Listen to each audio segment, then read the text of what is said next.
And now we clinch. I thank you all for what you've done. Victor Robles runs it down, and that's a wild card winner for the Nationals. This is what a team looks like. This one is over. The Brewers will punch a ticket to the postseason. Cheers, boys.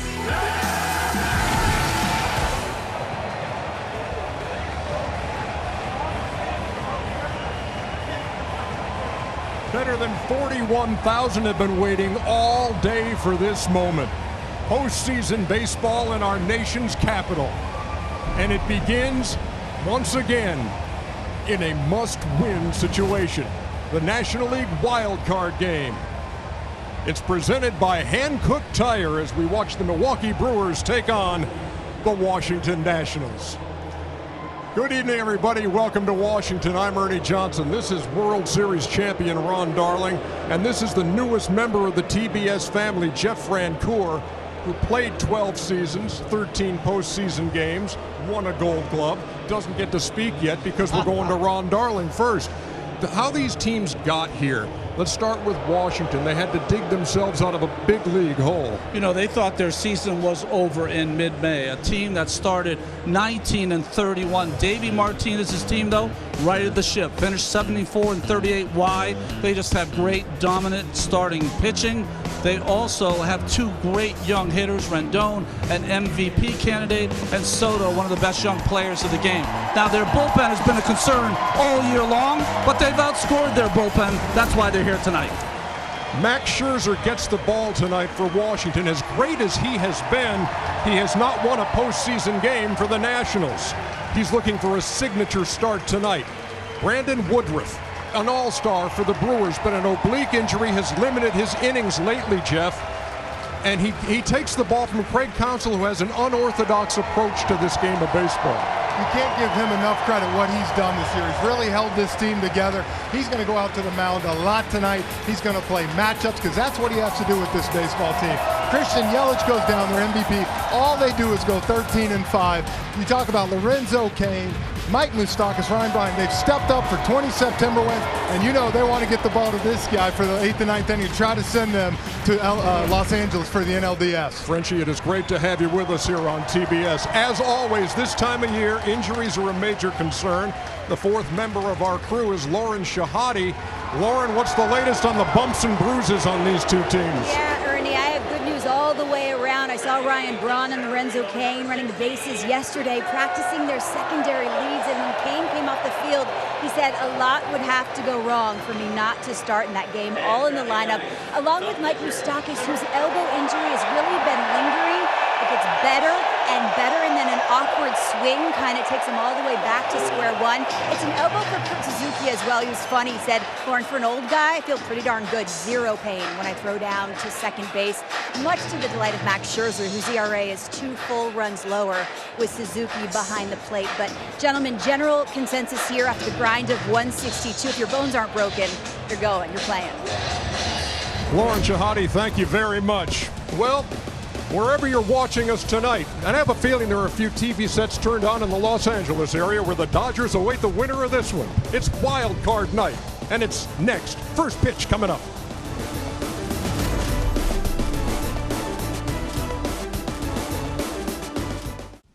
The MLB postseason on TBS is brought to you by Hankook Tire. Chase down your passion, never halfway. By Geico. 15 minutes can save you 15% or more on car insurance. By Chevy.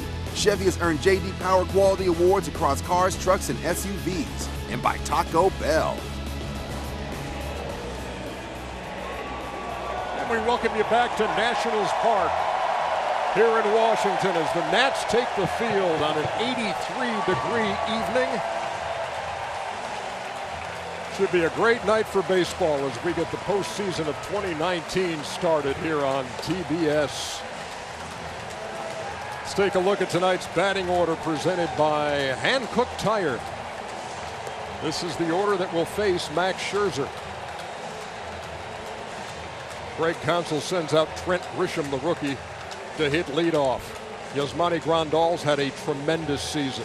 Then it's Mike Moustakas. Keston Hiura hits cleanup. The veteran Ryan Braun, Eric Thames, who's hit balls that haven't come down yet. Lorenzo Cain in center. Orlando Arcia, the shortstop. Brandon Woodruff does the pitching for Milwaukee.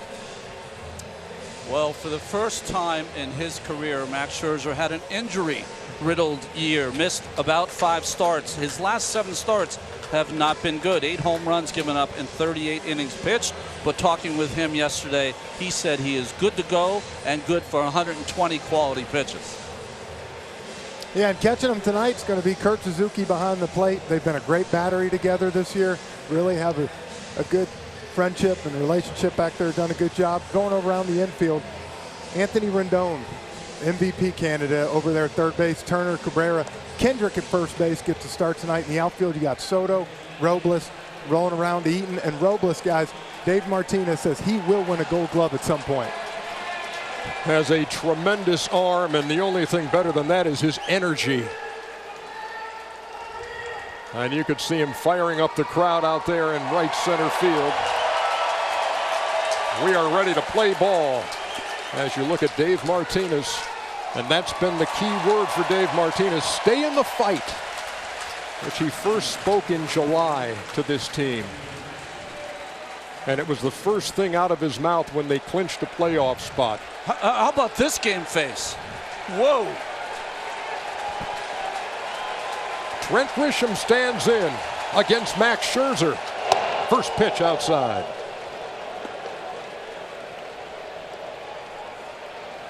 Some rarefied air for Trent Grisham, rookie. Hitting leadoff in a playoff game. And a guy who struggles at the plate didn't even earn him a trip to the big camp in spring training. 60 players invited. He was not one of them, but he played a lot for Craig Counsell in those spring training games and impressed. We had a chance to talk to him today, and he said that was the big thing, guys, was he really was that guy that you thought maybe he's going to have a breakout year. Crushed it in AA, AAA, came up August 1st, and all he's done is rake.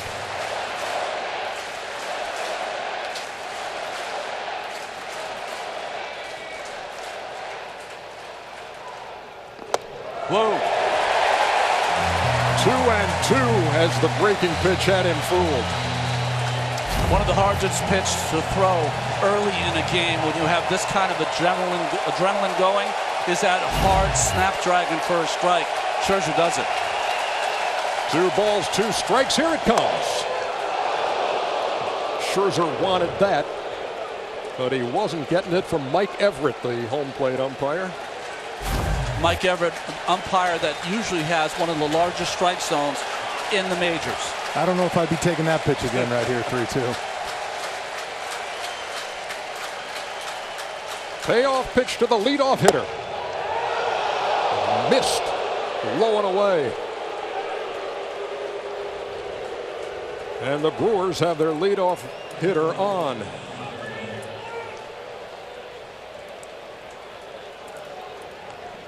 Well, he did take it, and he got himself a walk. You saw Dave Martinez go to the phone right there. I guarantee he's wondering, where are those pitches?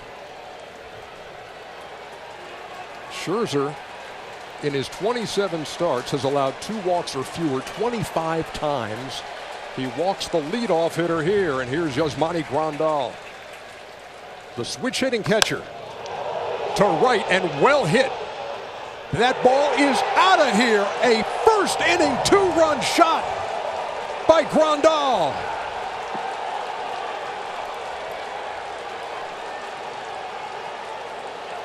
The first pitch he saw from Scherzer goes over the wall and right, and they are stunned here in D.C. Grandal signed a 1-year deal here, and he has been arguably, besides Yelich, their best player. 1 for 16, guys, career off Scherzer coming into tonight. That one was worth every penny. Scherzer got behind the first hitter, Grisham. He did not want to get behind Grandal. He came to him, and Grandal was up for it with the 2-run bomb. Now here's Mike Moustakas.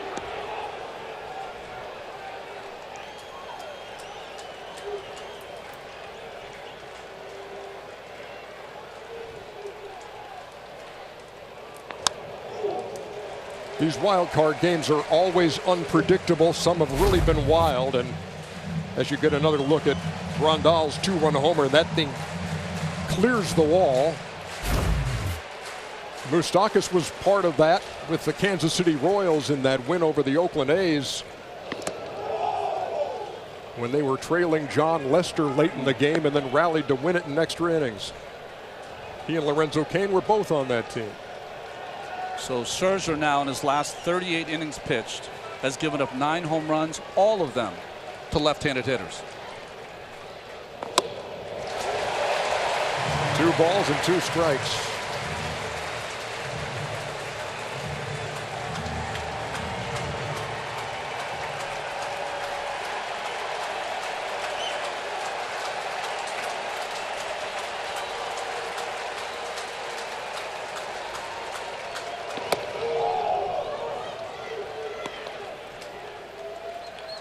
Grandal had been 1 for 16 with 9 strikeouts in his career against Scherzer, and he took him for a first inning ride.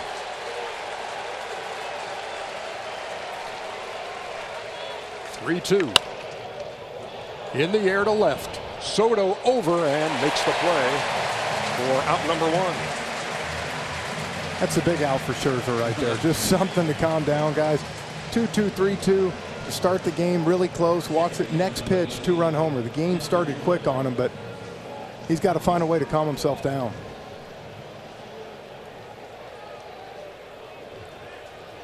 Ronnie, how did you do that? You've had the ball on nights like this. Yes. When everything, the blood is pumping and the heart is racing, and how do you channel that adrenaline and that excitement? Well, that's the battle. The battle is that you know you're going to come out, if you're Max Scherzer, throw 97, 98, 99 miles an hour. But sometimes you have so much adrenaline that even though you're throwing that hard, the ball is on a line. It's going as straight as, and it's true, and it makes it easier to hit. A ball down low to Keston Hiura. Just 23 years old. He was the Brewers' top prospect, and this kid could really hit in college. Led the nation at .442 at Cal Irvine, and he's been raking in the big leagues too. Comes up empty there. And he's been a huge addition to this lineup, especially with Yelich going down, a guy that has stepped up and really been a big bat in the middle of that lineup.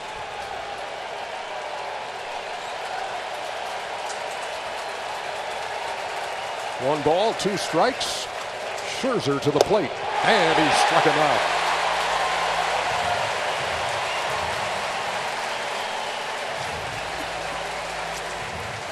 That's what the crowd needed. They needed a strikeout from Scherzer to show that he has his good stuff tonight. Grandal jumped him, but we talked about in the open, starting 19 and 31. You didn't think this was going to be easy for the Nationals tonight, did you?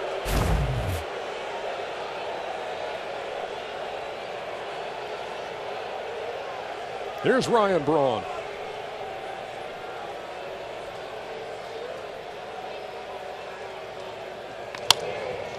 On the ground to third. Rendon throws him out. But some first inning damage done.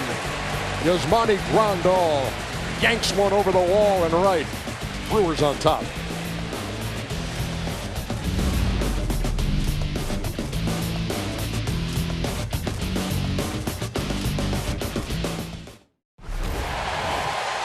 Tonight's batting order is presented by Hankook Tire.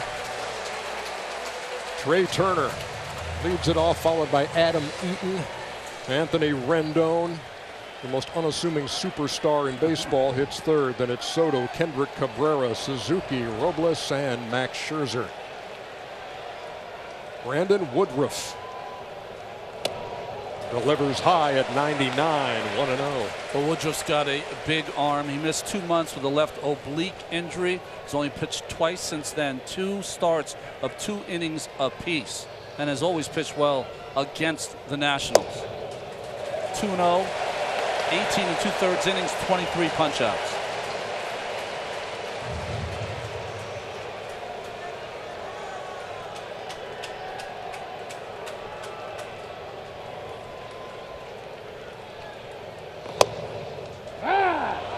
The 2-0 is over.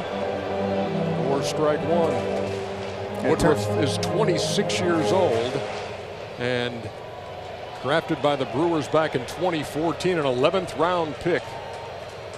He starts game 1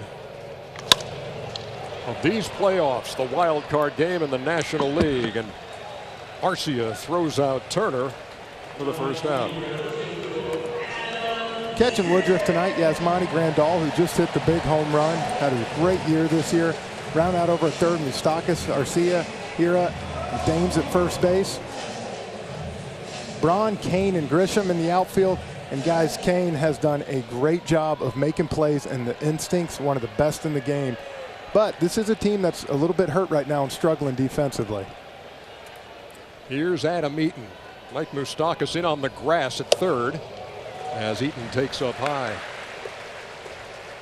See Moustakas in at third base, trying to take away any thought of Eaton of trying to drag a bunt.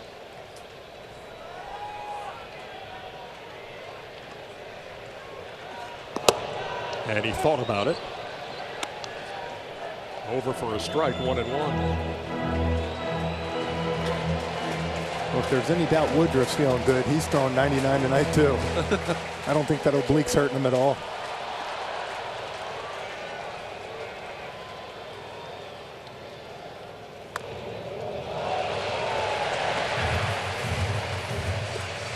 Woodruff started the season 8-1. He was 10-2. After a win over the Braves on July 16th, he was 11-3, but only 3 starts since then, after dealing with that oblique injury. But Ernie, when he pitches, the Brewers win. 22 starts this year. Brewers are 18-4 in those 22 starts.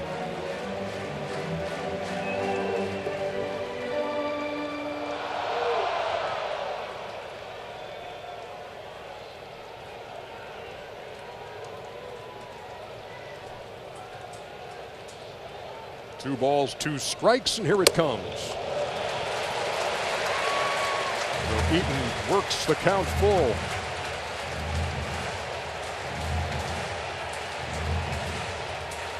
With that guy waiting on deck.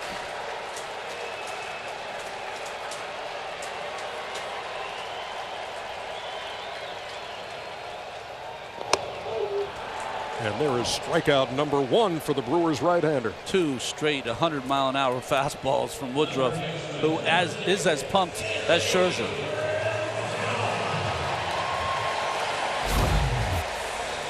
Yeah, Eaton worked the count, got a good pitch, just blew it right by him. Beat him to the spot.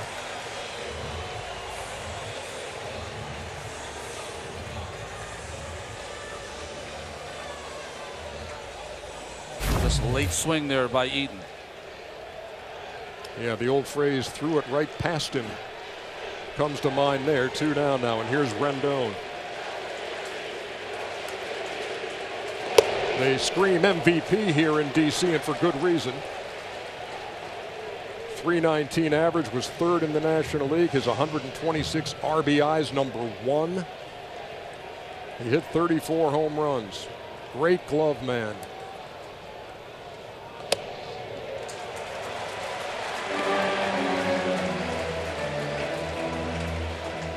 I think when you really watch Rendon too, you see those numbers there, but for me what's so impressive, 4th lowest swing and miss rate in all of Major League Baseball this year, which for a power hitter, a guy that does what he does, it's really good. Almost looked like in this at bat he was taking a strike. Just wanted to kind of measure the stuff that Woodruff has on his fastball today. And just to put a number on that stat you threw out there, so 5.5% swing and miss. He pops this one up in the infield. Eric Thames squeezes it, and that is a 1-2-3 bottom of the first for Woodruff. We head to the second in D.C.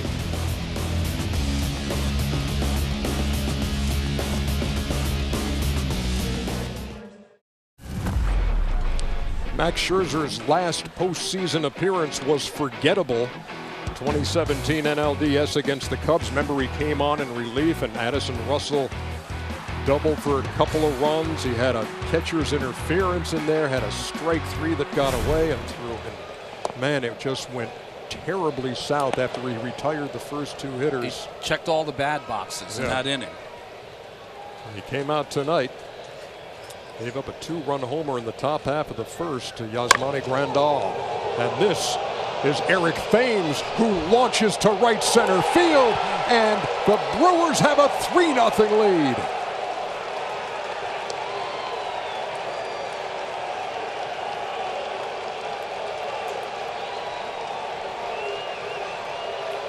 People here are stunned. That one was off a hanging breaking ball from Max. Again, 10th home run now given up since he came off the IL, all to left-handed hitters.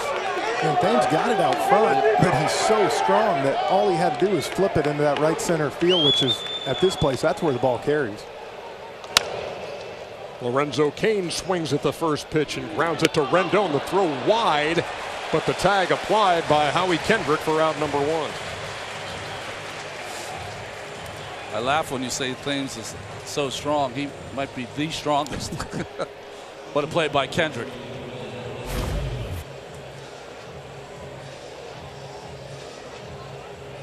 Yeah, got him on the leg. It's always a tough decision for the first baseman, when to come off the bag and make that tag. First pitch swinging is Orlando Arcia, who dumps one into right field.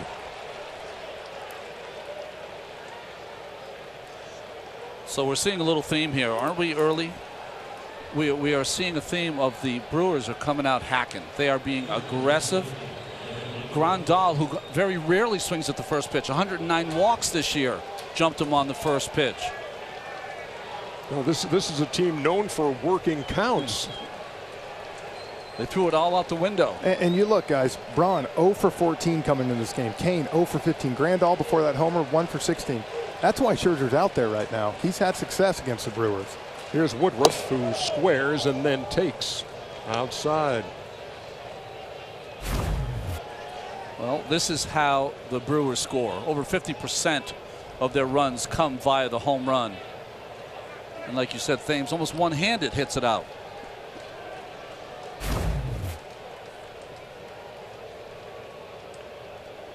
Woodruff squares again and lays this one down. The play will be to first. Arcia moves to second, 2 down. It's probably disappointing for Woodruff. I know it mission accomplished. He did his job there, but the guy loves to hit. He really does, but he was up there in a situation where you got to get the runner over. He did his job. Well, I think that they've scored 3 early runs here. So if you're Craig Counsell, you're just trying to put Scherzer in a position where maybe you could get lucky and knock in another one with 2 outs, break his back.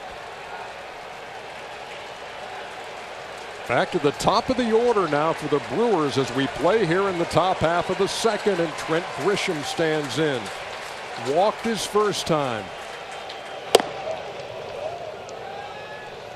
Grisham, who has such an unusual grip on the bat, Frenchie. He has those 2 thumbs kind of running up the bat like a golf grip. It's definitely unorthodox. You don't see that. He hit like that in high school. Changed it when he got to the Brewers minor league system. Could you see yourself? I mean, Frenchie, I talked to hitters. Can you see yourself doing that at the plate? I don't see how he has the power he has. And to whip it through the zone is unbelievable. But listen, for 3 years, he didn't really do anything. As you said, Ernie, he didn't even get invited to camp. He said, I'm going back to doing it my way. Well, it's worked out for him. 1 ball, 1 strike. Arcia, the runner at second, has a huge lead and now dances back to second. Well, you don't expect it to see it here with 2 outs, but both of these ball clubs love to steal third base.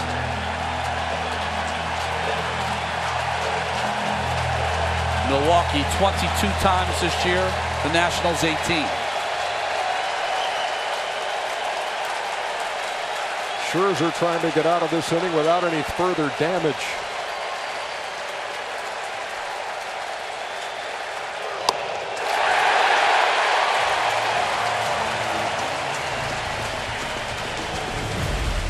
Another run crosses for Milwaukee.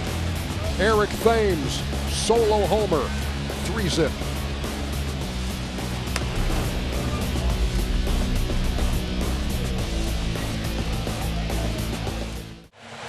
Play Ball is MLB's initiative to inspire all forms of baseball and softball participation, making play opportunities available and fun for everybody. To find a youth organization near you, go to playball.org and follow @playball on Twitter, Facebook, and Instagram. Well, guys, what did you think was going to happen? This year, 6,776 home runs, the most ever in the history of the game. And this game starts out with a couple of bombs. Yeah, we showed you those two guys side by side, Grandal and Thames. Here's the thing, too. When you look at the Brewers stats for this year, they hit more home runs than they did last year, but their league rank dropped. How does that happen? Second last year, third this year. Here's Juan Soto. For the pitchers in the postseason this year, the theme might be rub up a new one. Well, like Max, listen, he got it out front. He didn't hit it hard. You're just going to have to deal with it. There's going to be some balls that are going to go out of this park that aren't hit good. It's how do you come back from it? Soto, the 20-year-old cleanup hitter. Wouldn't bite there. A ball and 2 strikes. Milwaukee now has 13 home runs the last 3 games that they've played here at Nationals Park. And the last time these two teams played, the score was 16-8. So what you're trying to say is, don't go anywhere. It's 3-0, and the count is 2-2. Make sure you take your cough drops in between innings. That's what I'm saying. Soto had a huge August, struggled in September. Everybody said he was spinning out a little bit, trying to pull the ball. Said he's been working it better, trying to go to left field. One of the best opposite field hitters in all of baseball.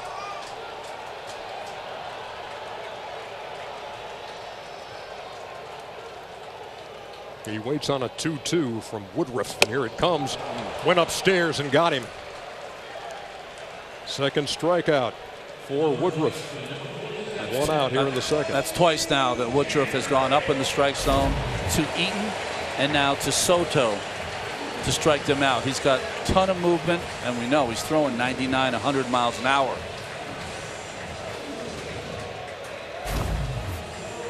That's a pitch that we know Woodruff's not going to be in the game long, but the Nationals aren't going to do any damage if they're swinging at that pitch.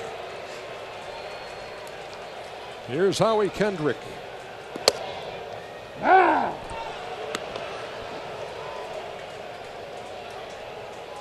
Kendrick, the guy that Mike Scioscia, his old manager with the Angels, called Truck. And he is a professional hitter, folks. And quickly behind 0-2. They got Zimmerman, who's been majority of their first baseman, as we've seen the last 10 years. But Kendrick's hitting .440 since July 28th. And we were talking to Dave Martinez today. He said, I'm playing him. There was no discussion on that. This guy has to be in my lineup.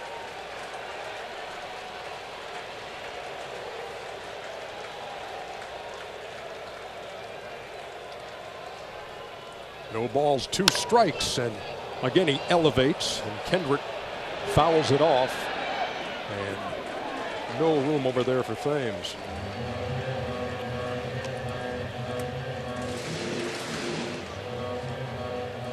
You know, it's interesting about the defensive alignment for the Milwaukee Brewers because Woodruff throws so hard. Look at the third baseman, Moustakas, off the line a good 30 feet.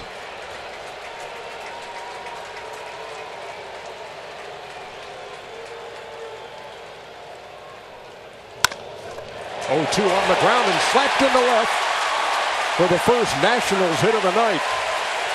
It comes with 1 down here in the bottom half of the second. Great swing. That hit right there might relax the lineup a little bit. As we said, the reason he's in this game, he's a consummate professional. He knows how to hit. Doesn't panic. Look at that. Gets a fastball. Short and quick to the ball. He knows he has to be. 99's coming.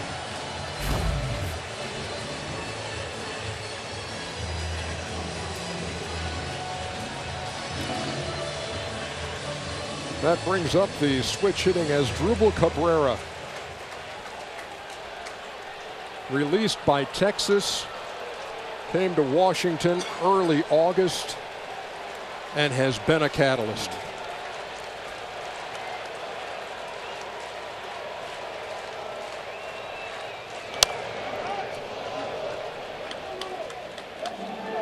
.38 games with the Nats, hitting .323. Went deep 6 times, knocked in 40 runs, had more walks than strikeouts. Had some great years in Cleveland. You can put him in the same boat as Kendrick, that kind of professional hitter.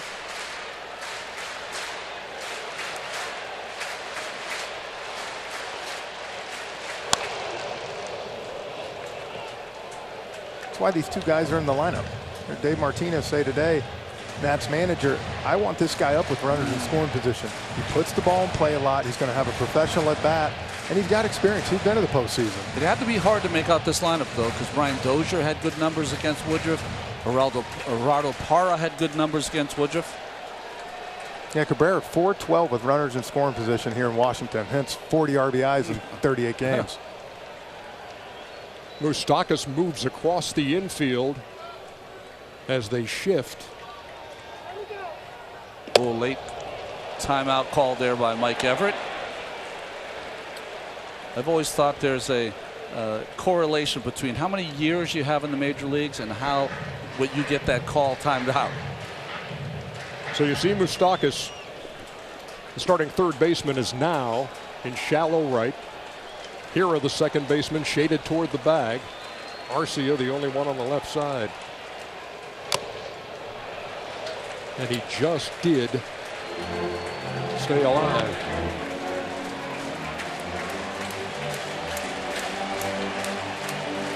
Here's our T-Mobile extended coverage as you get a look at Howie Kendrick at first, with Asdrubal Cabrera at the plate, 1 out.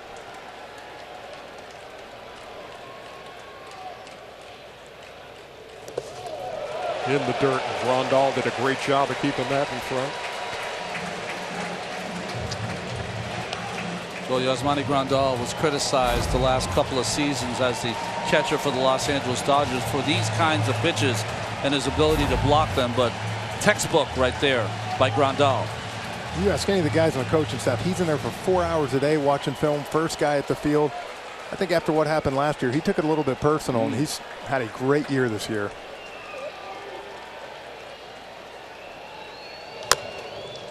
Tapped to first but foul, and into the hands of Tim Bogart, the Nationals first base coach, who lobs that one over the protective netting. Tim Bogart, who's been mentioned by several teams now that are looking for a new manager, that he's going to be one of the candidates. Something I do love about Nationals Park here, it's one of 2 in the bigs with the protective netting all the way down on both the right and left field sides. Keep things as safe as possible for fans here in D.C. That's in the air to center field, and there's plenty of room for Lorenzo Cain. I'll tell you, Cain moves pretty good on that right there. I know it was a high fly ball, but that's something, guys, to watch as the game goes on. How is he going to be on that ankle? You know, the easier question to ask Lorenzo Cain these days is anything not hurting. Yeah.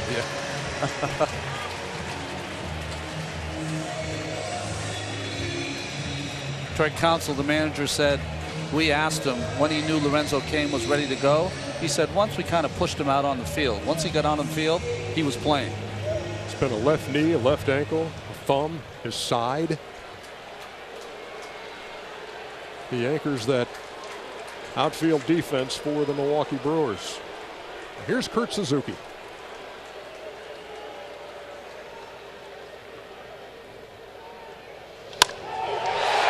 In the air, deep left, back toward that wall, and caught by Ryan Braun with his back against the wall.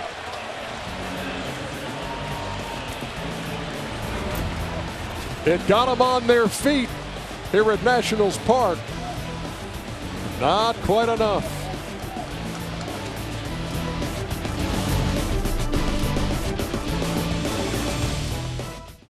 This buds for the Blues, the Reds, and the Warriors.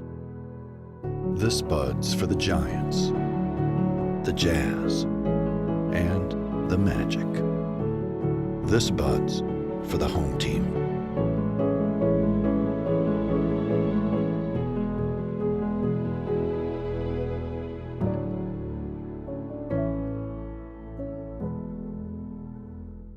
Top three in D.C. Yasmani Grandal leads it off. And again swings at the first pitch and hits it high to right. But on the track, it's Adam Eaton. Grandal took Scherzer for a ride the first time and got under that one. Twice a guy now with 109 walks during the season. A guy who works the count, swings at the first pitch. Both at bats, almost goes deep there. Did you see the wry smile as he got back to the dugout? Like, yeah, I thought I might have had another one. Here's Mike Moustakas. As you said, a patient team, a team that, as you said, Grandal, they have not done well in their career against Scherzer. And you see they have changed it all up tonight. They're coming out swinging.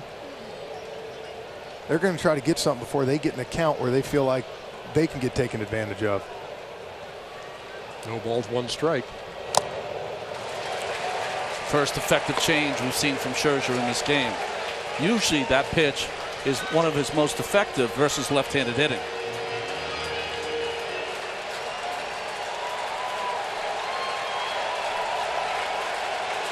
Scherzer has 2 strikeouts, looking for number 3 here.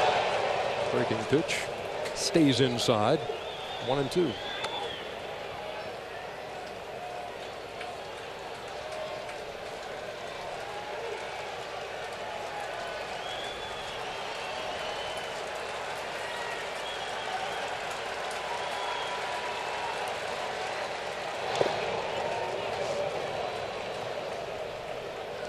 Watching him earlier here, Ron, he's been up in the zone. I feel like that fastball, curveball hanging a little bit. Is that something adrenaline-wise for him? He's probably just trying to calm himself down. Yeah, it's a simple case of kind of overthrowing early in the game.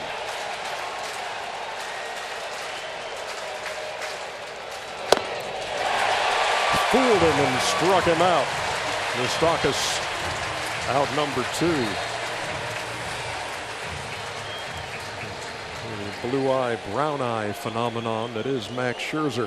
Hey, don't miss Tampa Bay and Oakland in the American League wild card game tomorrow on ESPN and ESPN Radio at 8 o'clock Eastern Time. You talk about Max's eyes. Earlier this year, he bunted a ball into his face, broke his nose, and ended up with a black eye. So a little bit of everything this year for Max. Looking for his first 1-2-3 inning here in the 3rd. And Keston Hiura fouls it back. And then went out and pitched the next day and absolutely dealt. That's right. There's so many numbers out there these days in baseball. The hard hit rate is where Hiura excels. 50% is his mark, which you'd expect from a guy who hit .442 in college to lead the nation. Well, you've been hearing in the minor leagues about this young player for quite some time. Scherzer with a 1-1.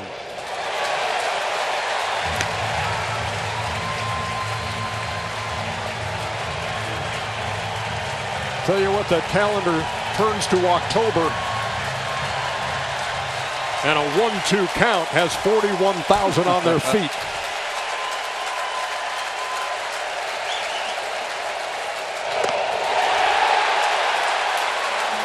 Back-to-back strikeouts for Scherzer.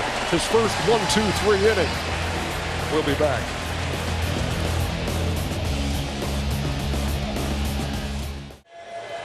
Tonight's Golden Touch is presented by Midas. Trust the Midas Touch. If you're a Milwaukee fan and you thought, uh-oh, there goes the season when Christian Yelich, who was looking for back-to-back MVPs, went down in Miami. Think again. 13-5 after the kneecap injury. Actually, if you count that game, it happened early in that game. They went 14-5 because they won that one. Yeah. We heard Craig Counsell say guys stepped up. This is a team that only had a +3 run differential all year. Those games right there, +30. So Lorenzo Cain, Mike Moustakas, Braun, these guys that have relied on Yelich a lot this year had to step it up, and they did. Victor Robles leads it off and takes upstairs 1-1. Well, I think if you think of Yelich from last season, he kind of carried the entire team on his back in September. Well, they've had a group effort here in September for the Brewers.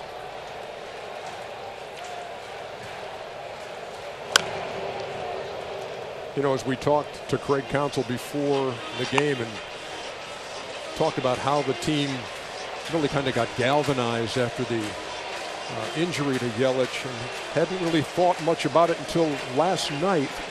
And he said, how nice would it have been to have Yelich in here? He's got great numbers against Scherzer.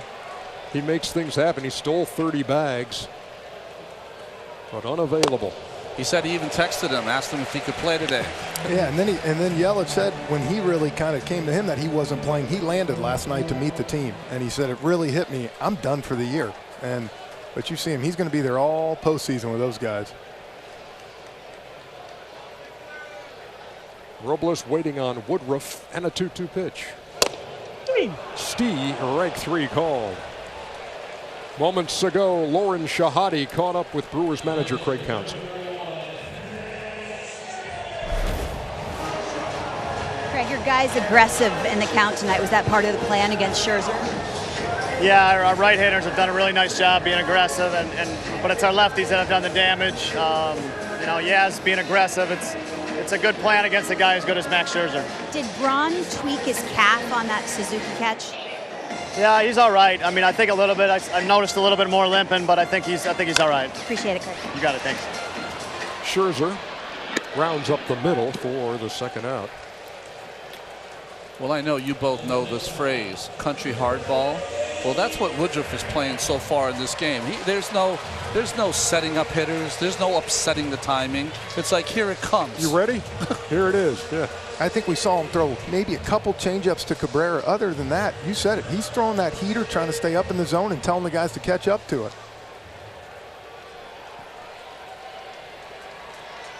Here's the Nats leadoff hitter, Trey Turner.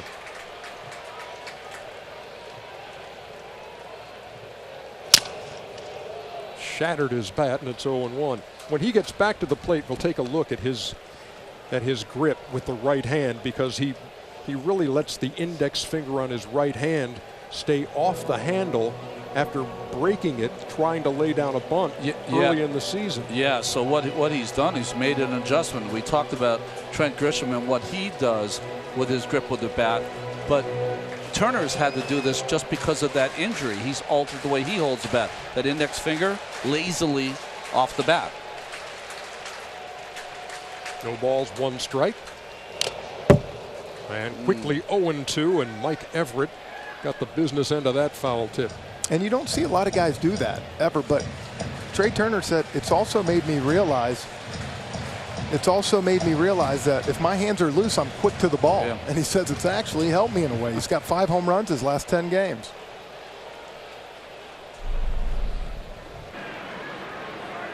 Here's the play we talked about as Turner tried to lay down the bunt.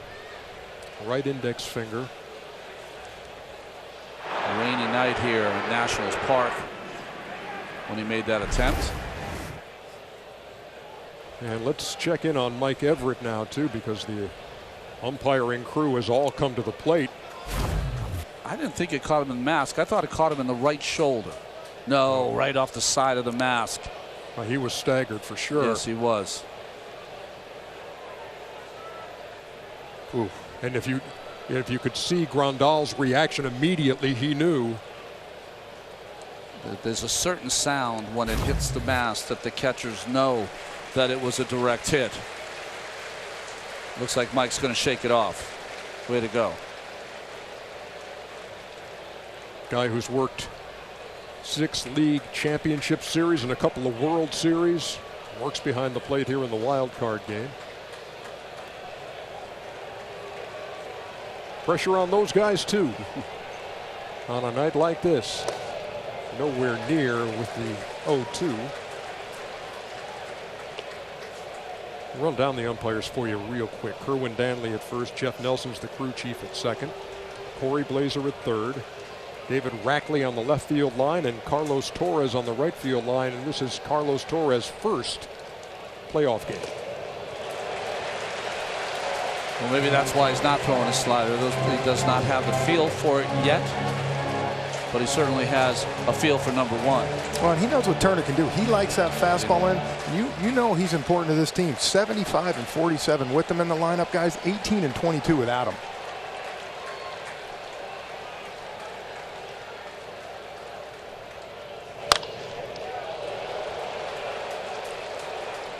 Quite a job by Turner. That's fouling off a pitcher's pitch. 98 right on the corner.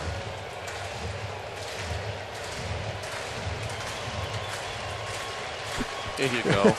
I would say it's been predominantly fastball, would you? We don't need the usage chart tonight. Well hit to the gap in left center field, and that ball is gone.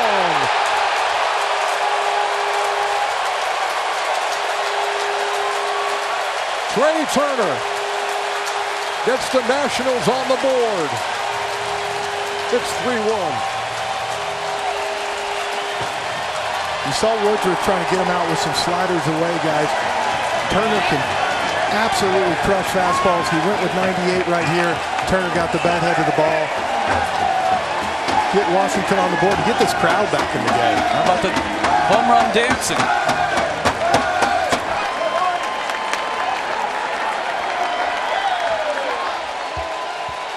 One thing you notice on this Nationals team this year, the joy has returned. And now it's really returned as they get on the board. And here is Adam Eaton. Yeah, fastball, you see. Trying to go up a little more. Turner's such a good fastball hitter, 98. Who needs 10 fingers? And he's one of the rare guys in the lineup who hits the high fastball.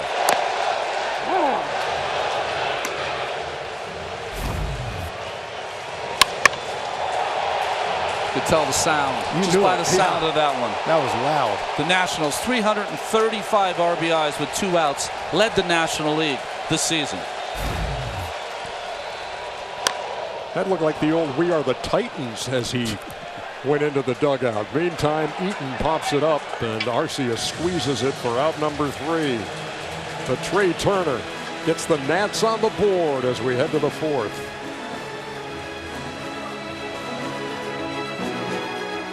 We'll meet again.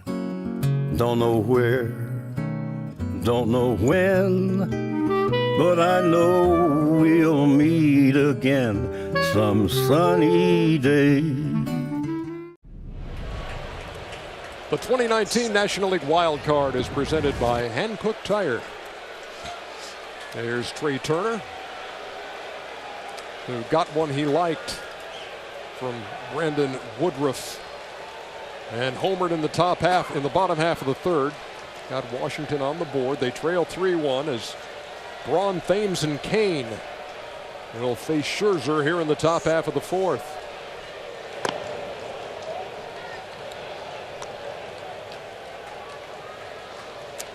Interesting so far. Not seeing the sharp bite on the slider from Scherzer so far.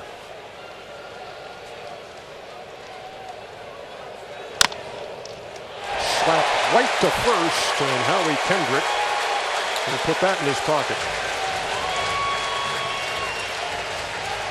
We heard a little while ago when Lauren Shahade was talking to Craig Counsell, asking if Ryan Braun had maybe tweaked the calf a little bit when he made that catch, and Counsell had said it looked like he had a little bit of a hitch in his giddy-up after that.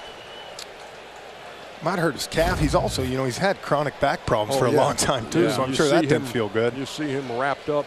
Now he just smoked the ball and thought, what do I have to do to get a hit off Max Scherzer? Here's Eric Thames,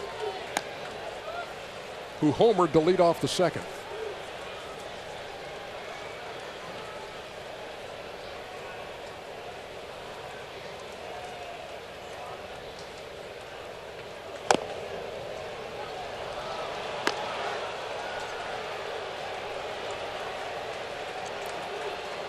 Well, the Washington Nationals are a team that does not shift a lot, but you can see by the numbers here.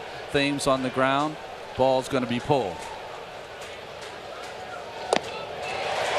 Yeah, you see by that swing too. I know it's a good changeup by Max, but he's looking to get out and pull the ball. Hence the curveball for a home run to right center. And the helicopter finish by Thames there. He played 3 seasons in the Korean baseball organization and was a fan favorite. He goes the other way this time. And Soto against the wall, cannot make the play. Thames is at second, and he will hold up there.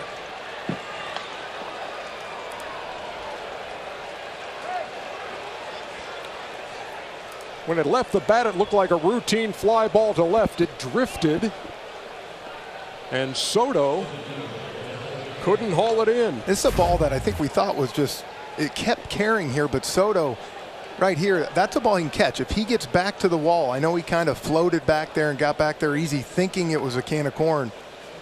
And that ball just kept going and going, and he was in a bad spot. It looked to me, Ronnie, that as he checked the wall, he lost the ball momentarily and then turned around.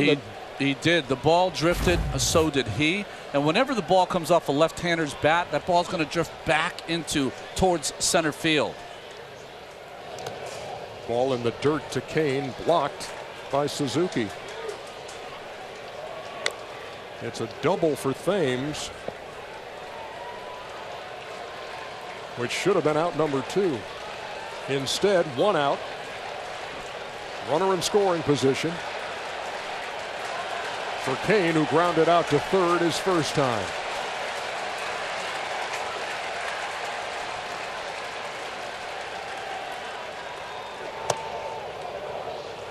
Breaking pitch misses inside.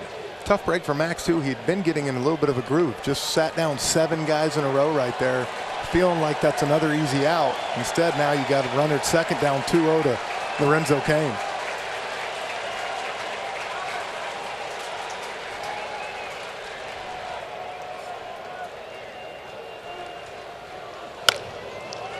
On the ground to second.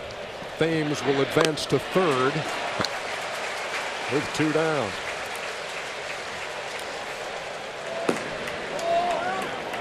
There is Brent Souter, who is a remarkable story.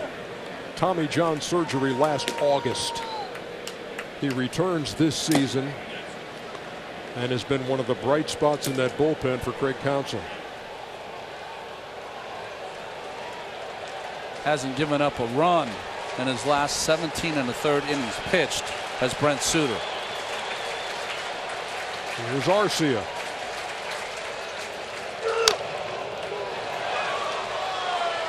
When you see Max coming right after him right here, they know Woodruff, the pitcher's on deck, but I think we all agree if he gets on, they're going to the bench to pinch hit. So he's going to take his chance here and try to go after him.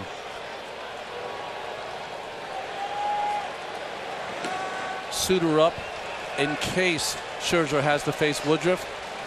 If Scherzer gets this out, I think Woodruff goes one more.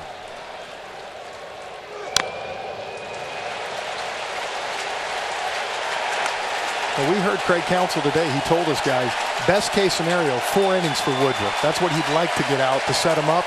I believe you. Like you said, if he doesn't get up this inning, I think he goes back out and tries to get him through 4. Arcia blooped the single to right his first time. He's got another Milwaukee run 90 feet away, and here comes the pitch. And again, Suzuki got his body in front of that to keep Thames at third. 0-2 count. You have to anticipate as a catcher that ball is going to be in the dirt. And Suzuki perfectly placed to keep that in front of him.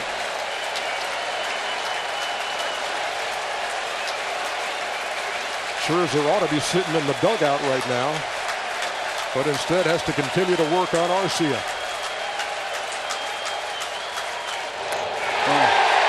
Gets him to wave at the breaking pitch, and they throw to first to complete the strikeout.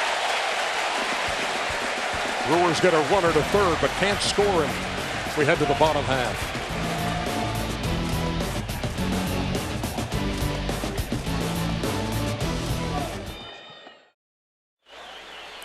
special moment tonight. The ceremonial first pitch was thrown out by a current member of the Nationals, Aaron Barrett, a guy who's had Tommy John surgery, who broke his arm throwing a pitch, and this season returned to the big leagues, pitched in 3 games, and that story was just good for the soul to watch it unfold.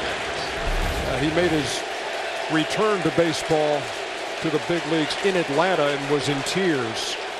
He got the crowd all fired up tonight, threw out that first pitch to Matt LeCroy, his minor league manager, who had given him the word that you're going back to the major leagues, and you can't make that stuff up.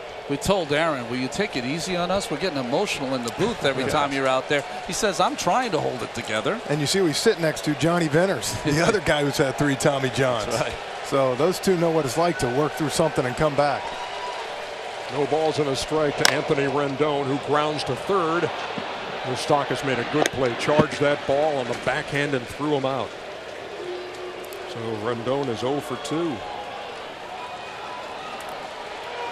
Just a totally different at-bat for Rendon, right? Didn't swing the first 4 pitches of the first at-bat, swung at both pitches from Woodruff in that at-bat. Well, the Nats have been in these situations before. They have 10 wins after trailing by 3 or more, and we all remember back in September when they were down 6-6 to the Mets, and Kurt Suzuki hit the 3-run walk-off that really kind of got this team in that lead of the wild card, and they never let it go. I was at that game. It really did happen. You were. I texted you after that game. You did. Soto struck out his first time and takes outside. Freddie Peralta loosening as Brent Souter, the lefty, has sat down.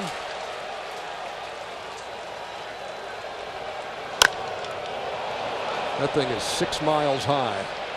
Over by the line, and Moustakas makes the play.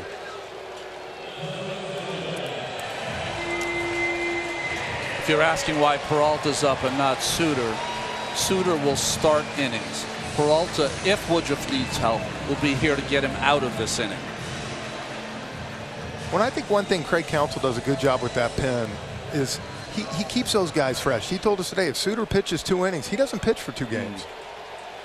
So as much as he runs through the pen, he takes care of those guys too. 2 down now for Howie Kendrick. Picked up the first Nats hit in the bottom half of the second.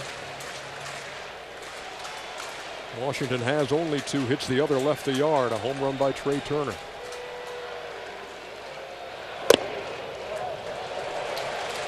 Well, when he was with the Los Angeles Angels, he was one of the most consistent performers you could ever hope for. Second baseman when he was there, good for 290 plus every year average.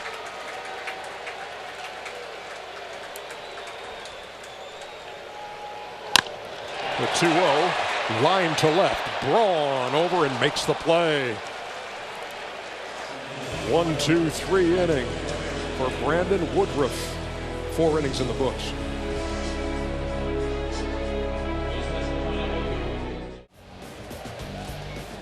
Trey Turner accounting for the only Washington run with a solo home run, but they trail 3-1 as Max Scherzer goes to work in the top half of the 5th. Travis Shaw is the pinch hitter, so Craig Counsell has gotten everything, as you said, Frenchie, everything he could have wanted from Woodruff. 4 innings, and I'll tell you what, Ron, he attacked with that fastball great tonight. I mean, he now has a body of work considering what he did last year in the postseason. That is outstanding. 4 innings, a couple of hits, that Trey Turner home run. That's the first time he's gone 4 innings since July 16th. And there were handshakes all around in that Milwaukee dugout as he came off the field in the 4th. And there is Brent Souter, who will be the next pitcher.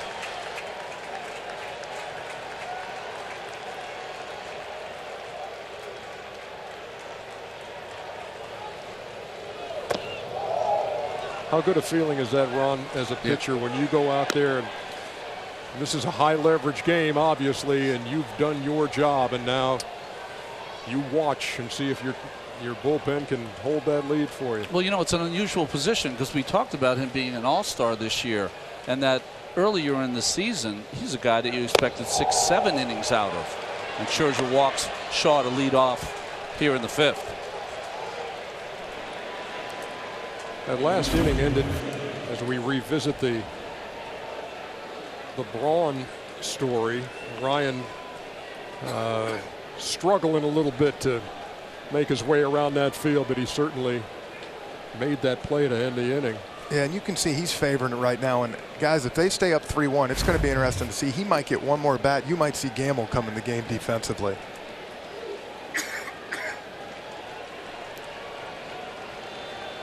Two walks allowed by Scherzer. The first one hurt him because Grandal followed with a 2-run homer. That was to begin the game, and then here in the 5th, he walks Shaw. Interesting. Daniel Hudson up for the Nationals, closed a lot in September. Martinez sensing maybe this is a closing moment here, even in the 5th inning.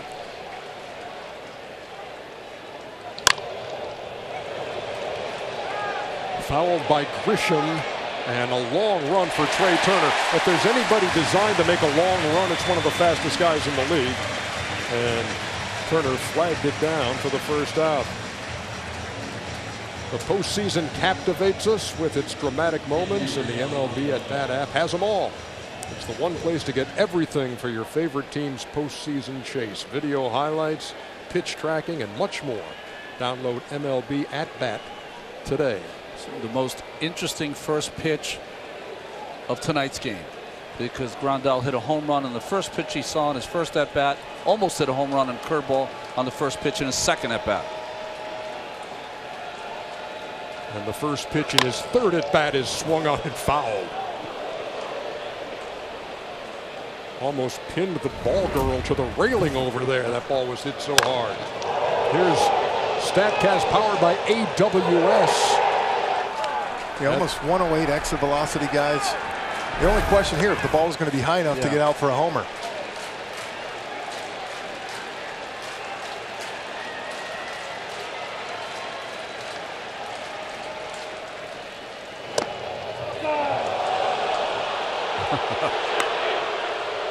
$41,000 umpires here.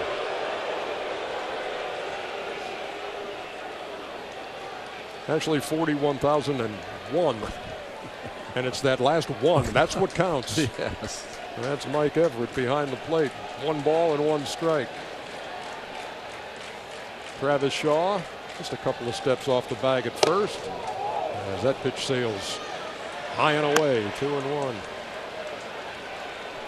Ron, I'm guessing just like Peralta was warming up for Woodruff, you bring Hudson in, get the final couple outs, and then Strasburg starts an inning. You don't want him coming in? I would think the same thing. Thinking 2-1 changeup, aren't you, against Grandal, who seems to have had the number on the fastball and the breaking ball. 3 balls and a strike. And that's where Grandal, I mean, he's a smart hitter. 107 walks for a catcher. He knows what he's doing there. Like you said, he's been all over the heater.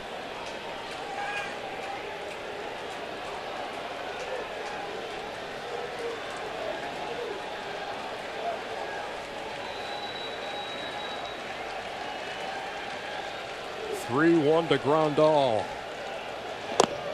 That was a pretty breaking pitch.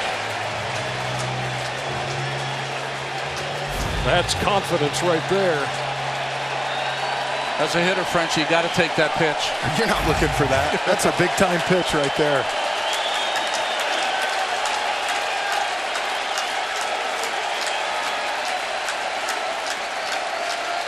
So 3-2. Grandal gives you some great at-bats, boy. Well, this entire Brewers team, if you've seen Max Scherzer pitch a lot, you just don't see this many good swings against him in a ball game through 5 innings. The Brewers have done that. Yeah, and I would see if he's going fastball again here, it's got to be away. You cannot challenge Grandal in with the heater right here.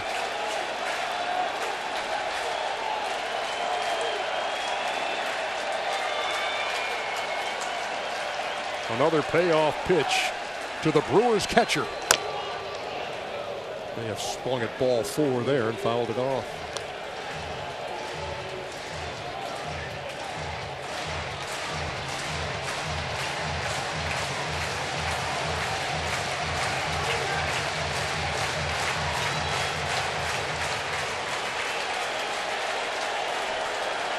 Grandal's 28 home runs this year, a career high. Knocked in 77 runs. Has already homered tonight. And here it comes. Ball 4, 2 on with 1 out.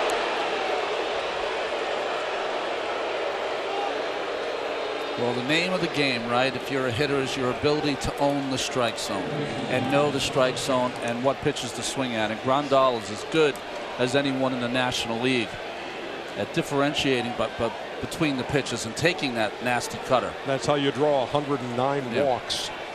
Number 2 in the National League. And here's Moustakas.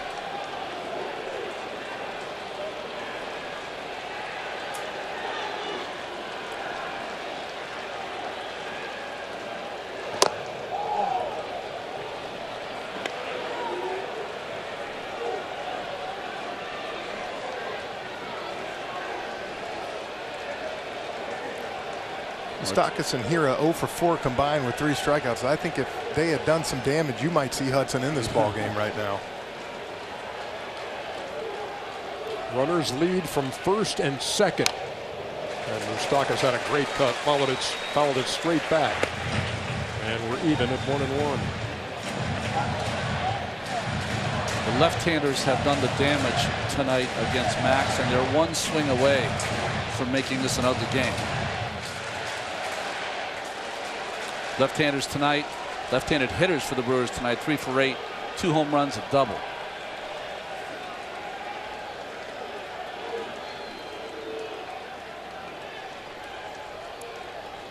The 1-1 is on the way. And Scherzer again ahead in the count. And he's sticking hard to Moustakas right here. Fastballs up, cutters. Moustakas has absolutely crushed a changeup this year, and I think Max knows I can't afford to hang one right here.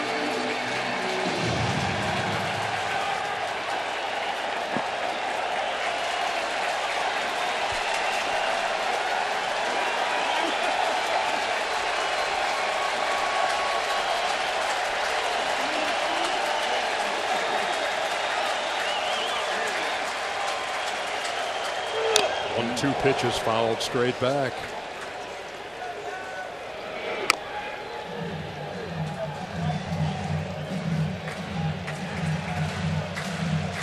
The Brewers got to Scherzer right off the bat. 2-run homer in the first by Grandal. Solo shot in the second to lead it off by that guy, Eric Thames. Trey Turner's solo home run is all that Washington has got. It's a 3-1 game, and the Brewers threatening for more here in the 5th.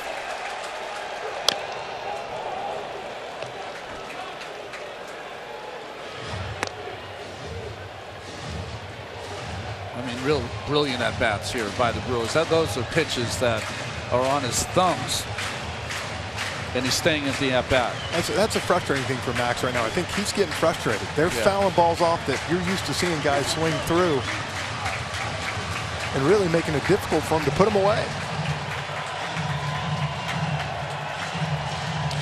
Steven Strasburg, as Baby Martinez told us, would be available tonight in a relief role.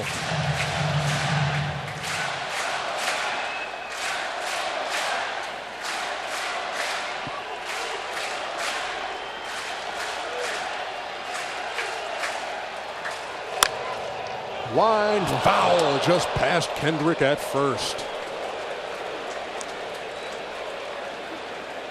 Kendrick right on the line, because with that dive he was about 4 feet into foul territory.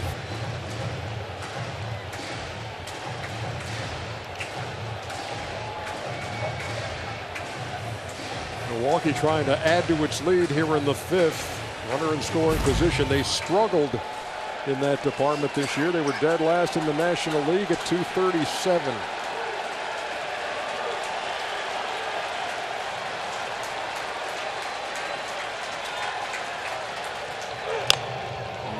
chopped him up.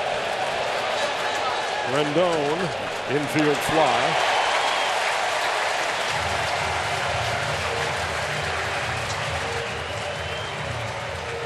Well, this is one of those at-bats where just a battle between two veterans.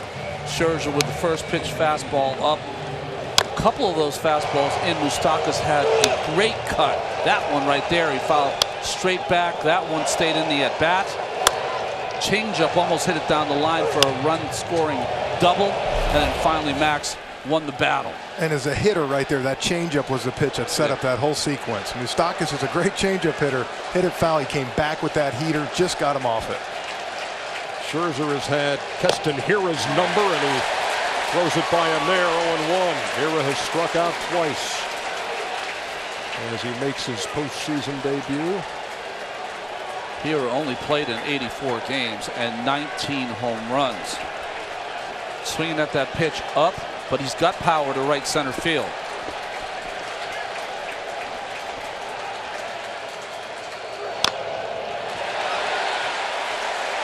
It's also the first time Scherzer's faced here. And at the same time, this Brewers team has tons of postseason experience, guys. First time in a postseason game. I'm sure there's some nerves down there for him.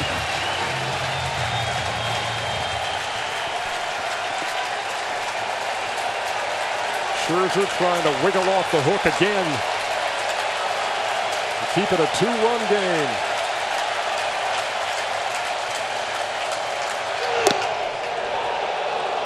Couldn't get the kid to chase. A ball and 2 strikes.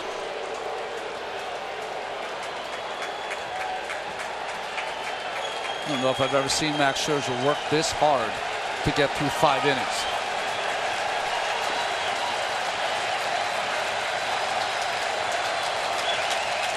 Or try to get through 5.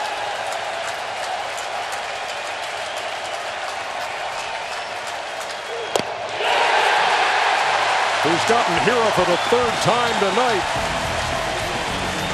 He walks a couple, but they don't hurt him. We're in the middle of the 5th in the wild card game on TBS.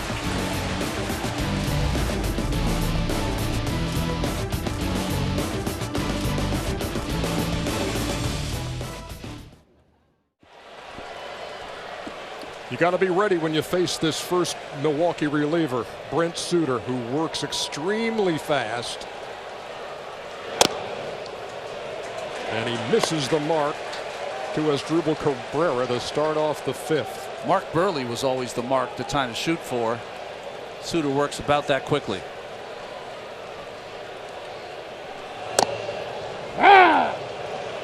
The call tonight is presented by Physicians Mutual. Insurance for all of us. First call to the bullpen of the night. And it's Souter, the guy who had Tommy John surgery in August of 2018. Appeared for the first time September 2nd of 2019 and has been virtually unhittable. 18 1/3, 15 strikeouts and 1 walk. Allowed 1 home run to Yordan Alvarez, but who hasn't done that? 4-0 with an ERA of 0.49 in his 9 games.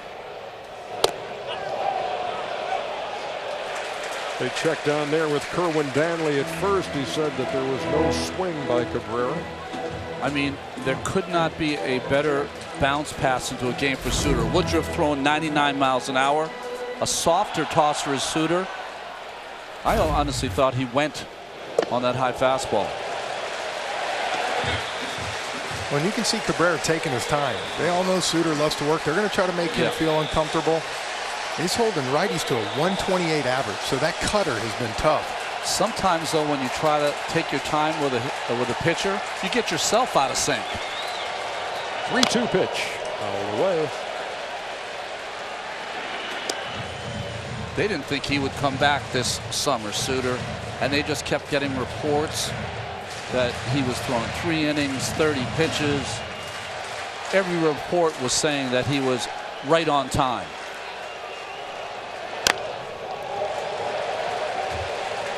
And this is a frustrating AB, guys. When a guy's out there throwing 87 miles per hour, you think, I should square this up all day, but he's able to put it where he wants. You said, Ernie, 1 walk.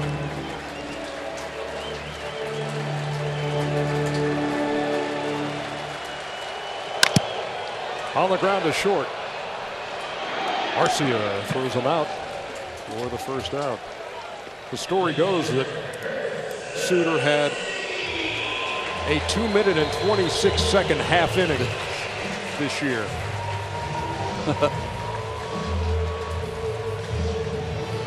That's working fast.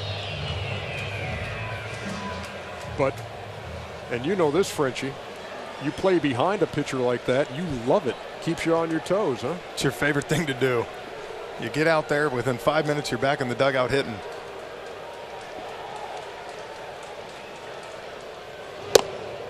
Suzuki takes 1-0. For more on Brent Souter, Lauren Shahadi, what you got?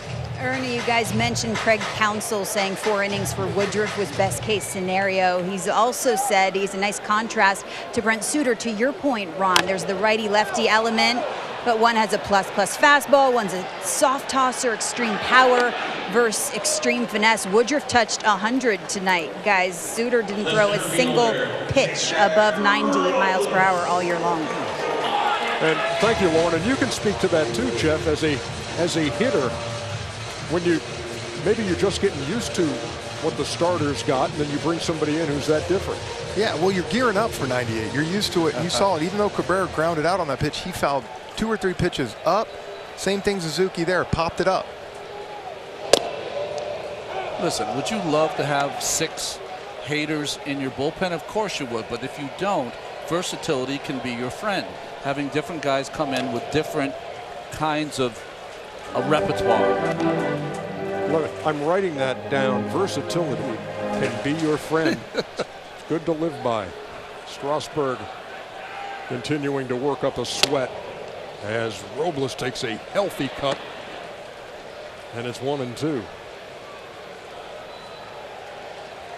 Ryan Zimmerman, the face of the franchise. Yep. Longest tenured member of this team. Played his first games at RFK.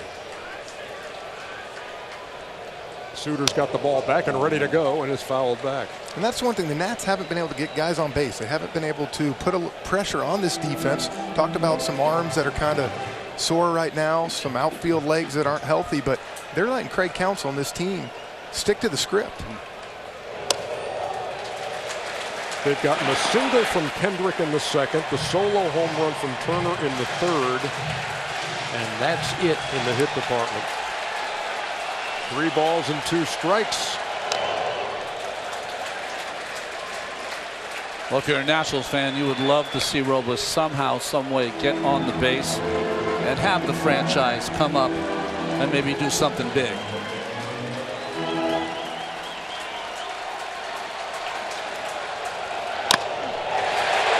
To left, that'll fall for a hit.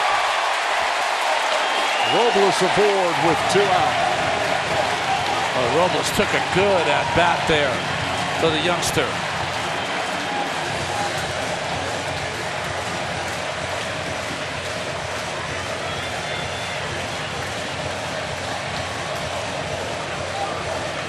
Zimmerman was never announced. And he'll be called back. Brian Dozier will pinch hit for Max Scherzer. Interesting move there, right? Yeah, I don't think it's the worst move. Dozier, you know, Zimmerman, he's got a kind of a longer swing. He likes to get extension. And Souter, you've seen he's trying to pound that ball in on right-handed pitchers. I think they're putting Dozier up there. Someone with a little bit quicker bat can get the inner part of the plate. Maybe a little more power at this point in his career than Zimmerman, but interesting. 1-for-1 Zimmerman is off Souter, but 1-for-9 Dozier. But at least Dozier has had more at bats and maybe has more familiarity with Souter. It's win or go home. Watch as the Tampa Bay Rays host the Oakland A's. in the American League wildcard game presented by Hankook Tire. Tune in on ESPN at 8 as the postseason story starts to unfold.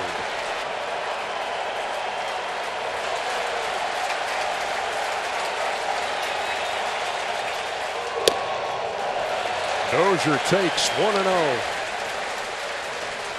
Well, I think a big advantage for the Nats, we said coming in tonight, their bench. They had a lot of thump coming off this bench compared to the Brewers. As you said, I think he's putting him in here, that chance. He's seen him, and he's got a chance to hit a home run. Throw over, not close.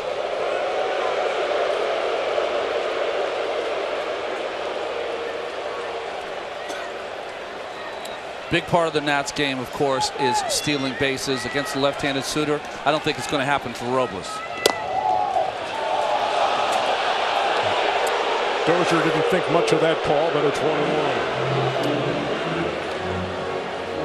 Drew Pomerantz begins to loosen in the Milwaukee pen.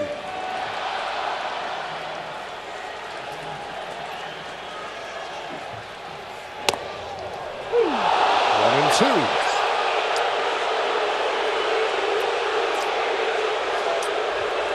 Well, in my opinion, 2 misses there by Mike Everett on the 2 pitches from Souter. The one outside and high, and this one above our zone anyway. You're already facing a guy that's that nasty. If you're Dozier, you're saying, I don't, he doesn't need any help. Yep.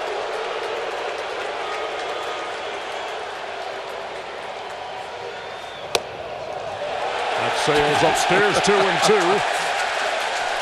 And sarcasm alive and well among the 41,000 here at Nationals Park.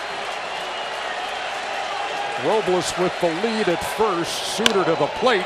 Hard hit, and look at the stop by Moustakas, who throws across, and he is safe. Thames came off the bag and couldn't get back.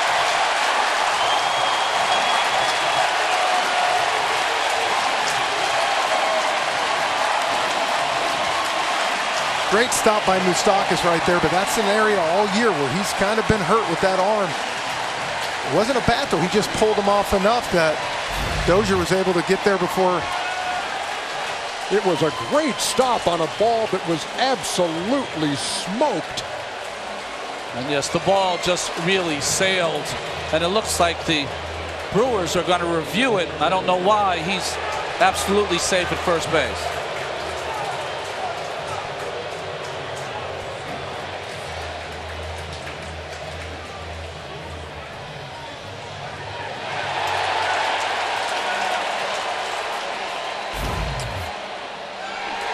This one shouldn't take long. Yeah, it's interesting that the Brewers took a shot here. Maybe it's getting late for them and they wanted to take their shot here, but I think an easy call for Chelsea. Yeah, that's pretty clear cut right there. Nice try by Thames. Laz Diaz, Dan Iasonia are manning the replay room. And now you have a pitcher who loves to work fast that has to stand out on the mound and wait in Souter.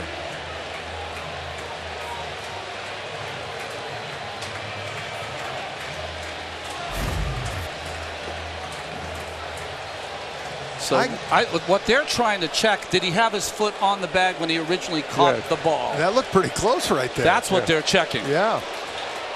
So forget the dive back to the bag. Let's see if Thames was able to hold the bag on the original throw. Yeah, that's what the they're. key. It's got to be what they're looking at. I mean, Thames did not think he did. That's why he returned to the base. But still, there you go.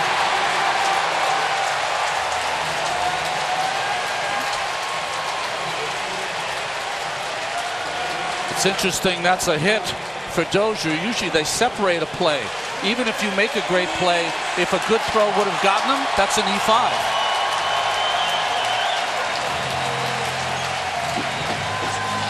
They just changed it to an error. That makes sense. And this is what the Nats have been waiting for, an opportunity to get this crowd in the game. Trey Turner, your catalyst up at bat right here. He homered in the third.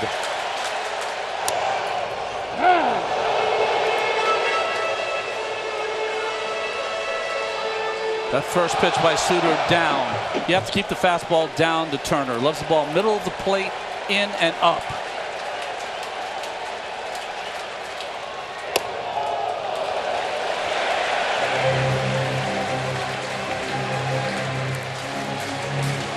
Souter retired the first two he faced, but a single and an E5 has brought the go-ahead run to the plate.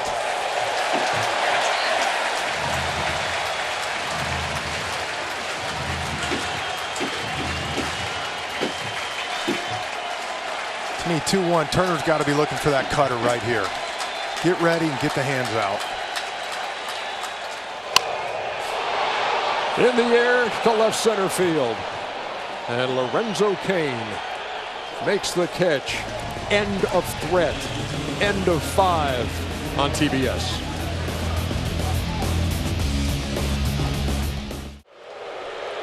Seven hits in the game. 3 have left the yard. Milwaukee leads 3-1.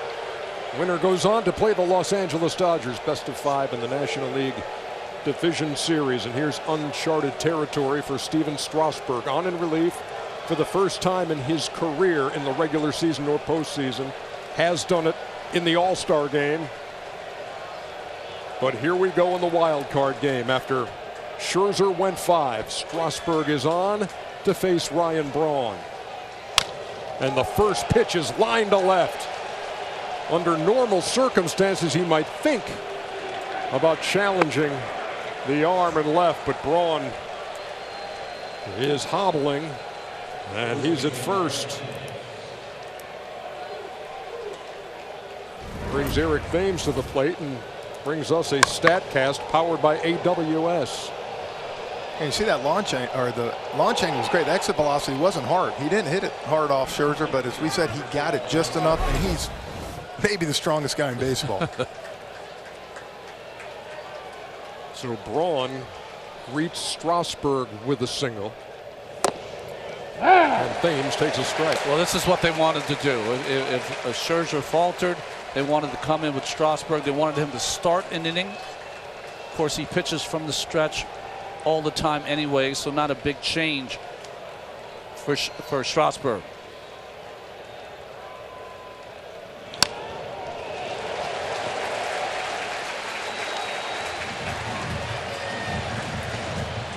Well, I think that's the hardest thing for Dave Martinez probably tonight. How do you manage? You have 3 studs, Scherzer, Strasburg, Corbin. When do you go to him? When do you pull the trigger? Because we were talking before the game. It wasn't clear cut that Scherzer was starting this game. He said it was hard. Yeah. Strasburg's had a great year. And he said he approached Strasburg and said, how do you feel about the idea of relief as that bat is shattered on a double play?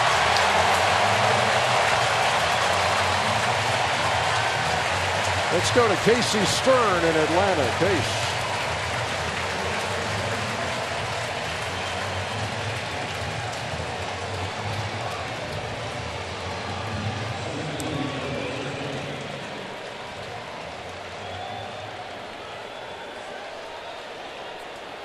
All right, thank you, Casey. Well, desperate times call for desperate measures. And why is Strasburg in this game? 5.68 ERA for the bullpen of the Washington Nationals. That's the highest of any team that's in the postseason. Lorenzo Cain is 0 for 2. Hasn't gotten the ball out of the infield.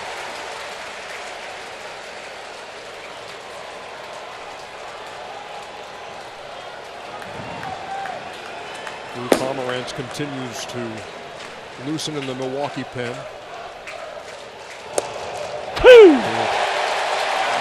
Back to the point about Strasburg and Davey Martinez. Strasburg said, yeah, I don't have a problem with it. I closed in college.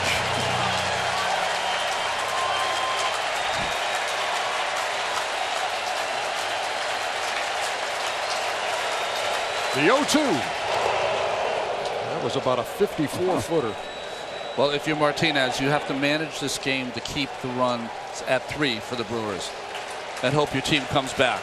Yeah, you have one of the best offenses in the National League, so you got to give them time. They still have 12 outs left, and I think Strasburg's a great guy to bring in right now. The way he's pitched this year, we saw that sharp curveball there. So far, it looks to have his good stuff. The 1-2. Got him with the change. Double play ball helped. Strikeout to end it.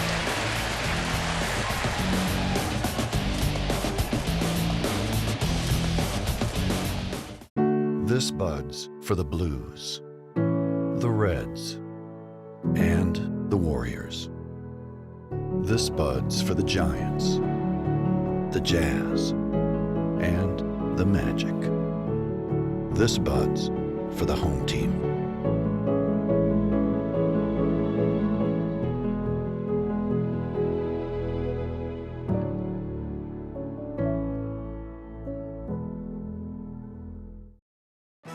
The MLB postseason on TBS is brought to you by Hankook Tire. Chase down your passion, never halfway. And by Postmates, the same people that brought you dinner. Bottom half of the 6th inning, and we are zipping right along. NL wild card game.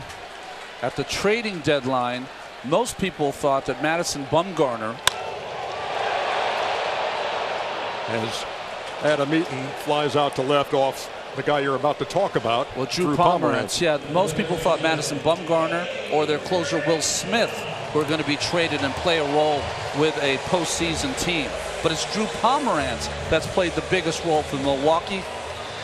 26 2/3 innings, 45 strikeouts for the big tall lefty. And I'll tell you what, with Rendon, Soto coming up, it's a big inning for the Nats to try to get something going. Everybody knows who's in that pen waiting to come in here in the next couple innings. Big Smooth is 6'5", 240, and he throws a strike to Rendon. Let's check in with Lauren Shahadi. Lauren. Ernie, we learned last night that in early September, the Nats offered Anthony Rendon a 7-year deal in the range of $210 to $215 million. I think Washington is realistic that they won't keep Rendon from testing the market, but 7 for $210 is the exact same contract as Scherzer has. Shows how highly they think of him. One of the most understated superstars in baseball. An all-star for just the first time in 2019. Well, there's so many good players at that position. I think that Anthony would feel much better if he was offered the Arenado contract at 8 years and $260. He'd feel much better. The numbers that Lauren gave us are okay. Yeah, they'll work. Yeah, listen, you play your whole 6-7 years to get to free agents. This guy definitely deserves to test the market. And I think, listen, him and Garrett Cole, those two guys are going to get the Brinks truck. Who tied him up. Strike 3 called. It's just such a strength to be able to a great hitter like Rendon to give him 3 different looks and his 3 at-bats. It's just, it's no way he can really sit on anything or work a pitcher to a place where he knows maybe what he's going to get on a certain count. Rendon 0 for 3. Soto's 0 for 2 as he stands in with nobody on and 2 out. Hold everything. These Brewers relievers like to get it and throw it.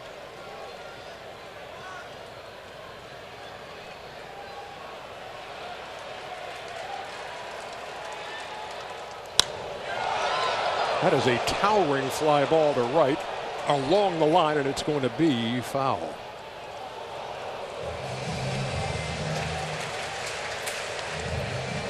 Well, to be as young as Soto is and adept at hitting both lefties and righties, hit 285 against left-handed pitching this year, 281 against right-handed pitching. That's why he's been solid in that 4th hitting cleanup.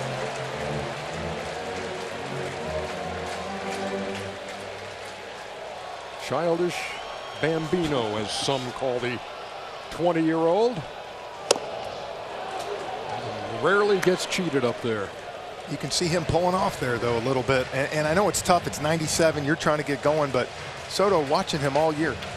You know, him, probably Ronald Acuna Jr. with the Braves. 2 best guys are going opposite field power-wise.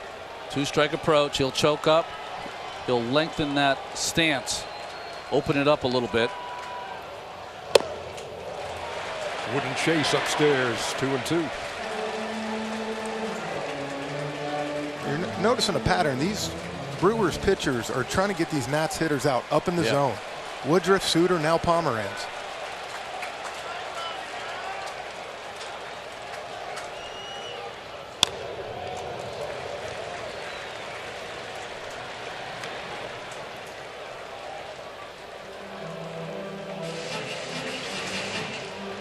And the ball upstairs has beat them for the most part. The only one it didn't beat, Trey Turner.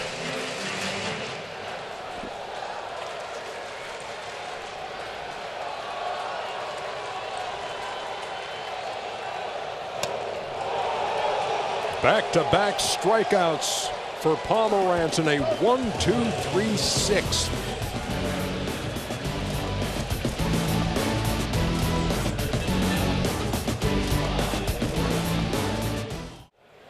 The 2019 National League Wild Card is presented by Hankook Tire. 7th inning. Max Scherzer started. Steven Strasburg came on in the 6th. We are in the top half of the 7th. The number 8 hitter, Orlando Arcia, takes a breaking pitch for a strike. We don't see anybody in the Milwaukee on-deck circle yet. The pitcher spot due next. I see Pomeranz with a helmet on and a bat. Those relief pitchers, it takes a while to find their stuff because they get so few at-bats.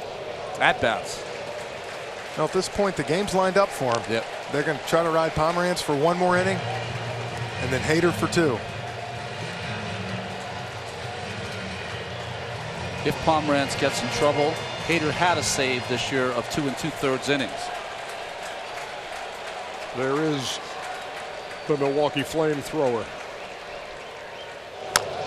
Another breaking pitch fouled away. Strasburg came on in the 6th. Allowed a single on the first pitch to Ryan Braun. Coaxed a double play ball out of Eric Thames on a broken bat, and then struck out Kane.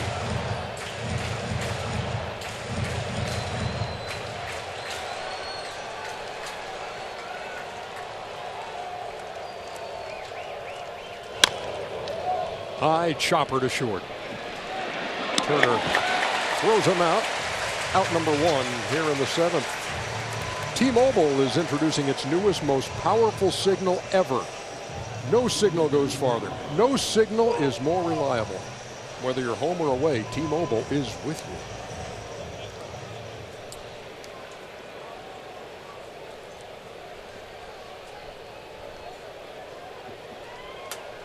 you. All right, so Drew Pomeranz will bat against Strasburg here in the 7th.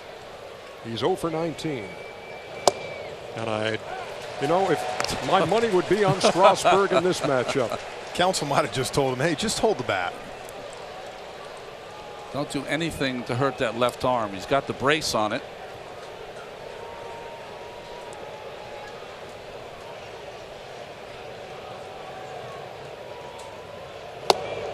Used to be you'd encourage a left-handed pitcher to bat left-handed so that the pitching arm wouldn't be exposed.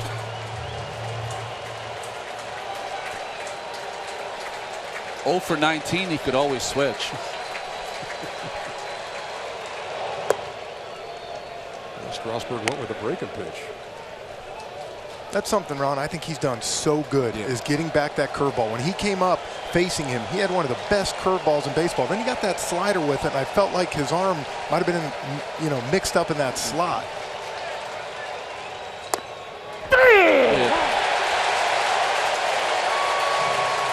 2 down on the called 3rd. And that takes us back to the top of the Milwaukee order. That's a good point, Frenchie. I think what happens with pitchers, very few have a hellacious curveball to go along with a hellacious slider. It's either one or the other. And in adding that pitch, it almost seemed like he was in between on what he was going to throw. Almost too many pitches for Strasburg. Yeah, he took away the slider, and now he's got 3+ pitches. That's a dandy again, 0-1. Frenchie, you can, and again, we call him Frenchie because everybody calls him Frenchie. Nobody calls Jeff Francoeur Jeff. No. But you face Steven Strasburg right out of the gate. Yeah, it was not fun. You look at that curveball right there. I told you one of the first at-bats I ever had, he threw a 99 right over my head and then came back with that curveball right there. So you can imagine what happened. That's why I'm here with y'all. he was the talk of baseball when he made his debut. 1-1 to Grisham. Missed up. 2-1. Well, the one thing now that he has developed as he's gotten a little older in his career is that when he's behind in the count, he has no problem throwing that curveball or changeup. There it is. That's just a knee bar. He's not fair. Just not fair. 2-2.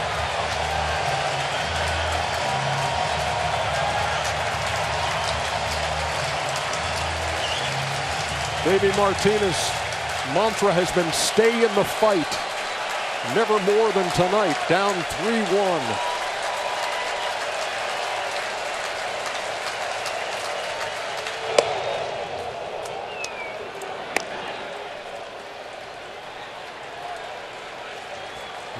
There's the guy who got the scoring started in the first after the walk to Trent Grisham, the 2-run shot by Yasmani Grandal. Does he come curveball right here, Ron? I think that's his best pitch. That's the one he's been using this inning.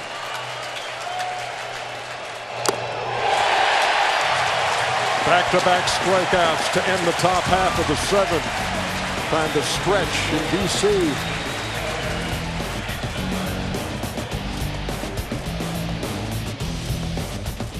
We'll meet again. Don't know where, don't know when, but I know we'll meet again some sunny day.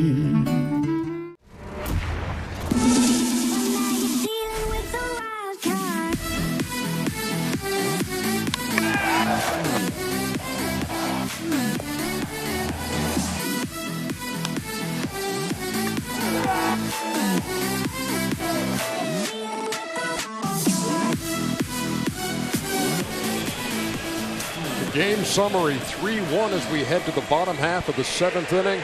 National League wild card game here on TBS. Ernie Johnson, Jeff Francoeur, and Ron Darling. You know, Craig Counsell doesn't like to label his pitchers as starters or relievers or closers or anything. They're out-getters, and they've done that tonight. They lead 3-1, and this is playing out just the way he envisioned it. He's just a master at using his bullpen, understanding where to use them against what part of the lineup, and also they've come through, and getting 4 innings from Woodruff was key for Counsell tonight. And on the other side, Washington has to find a way to get runners on early, put some pressure on these hitters. Only time that runners in scoring position was last inning, 2 outs. Howie Kendrick takes, and it's 2-0 as he faces Drew Pomerantz working in his second inning. Woodruff started and went 4. Souter pitched a scoreless 5th. And it's 2 balls and a strike to Kendrick. He has one of the 3 Washington hits, and you talk about getting a leadoff hitter on. That hasn't happened for Washington tonight. To short. Marcy is one of the slickest fielders in the game. It's 1 down.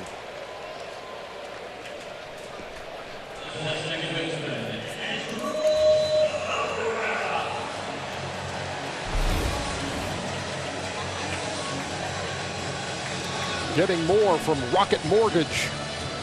You see the lines for Woodruff, Souter, and Pomerantz.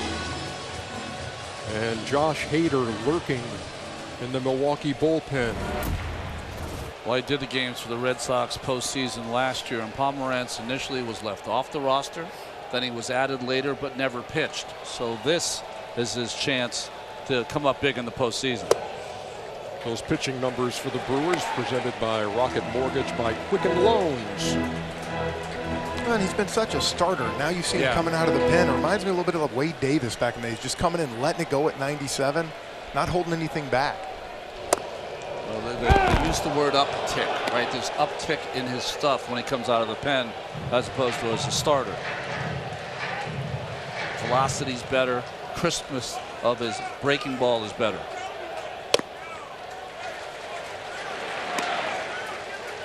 There's the guy who started and went for, Brandon Woodruff.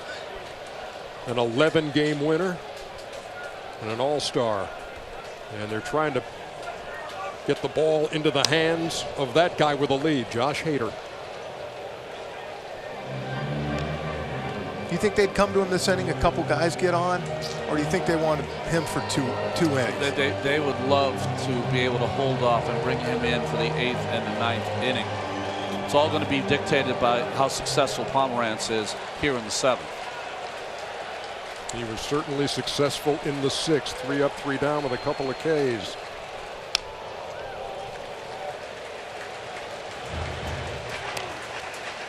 And Daniel Hudson up again for Washington. Second or third time up for Daniel Hudson. There is a nervousness in this ballpark right now. In a 3-1 game, bottom half of the 7th. Up the middle, Garcia. 2 down. You know, they haven't barreled up much aside from Trey Turner. Yeah.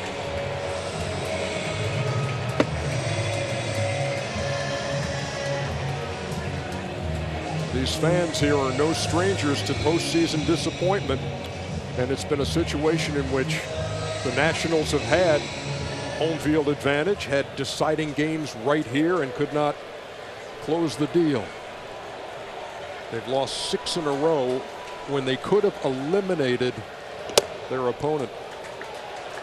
And the thing that really stings, it's stuff that's happening right here in the ballpark in Washington.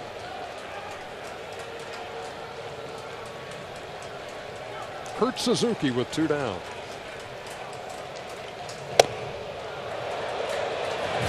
Well, Ron, I know you've called a bunch of games here this year, same thing with myself.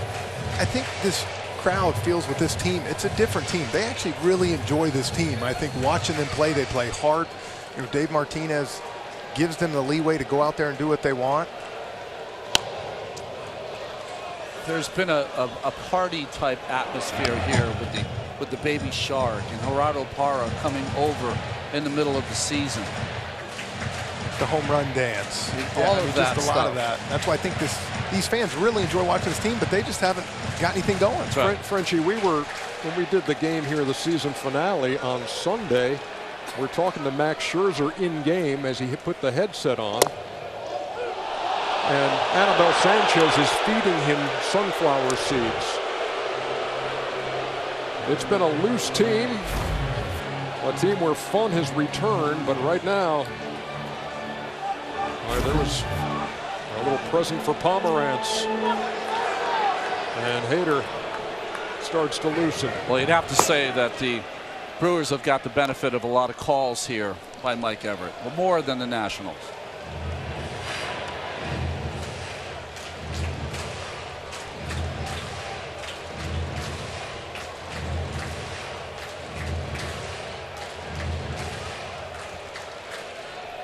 Two balls and 2 strikes to Suzuki. There's Trey Turner, who homered in the 3rd. You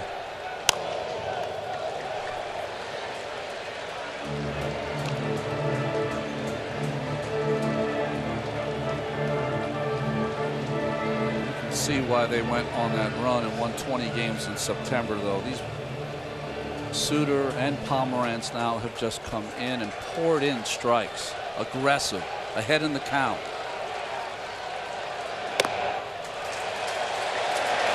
Well, these are left-handed pitchers coming in facing Rendon, Turner, these tough righties. That's what's impressive.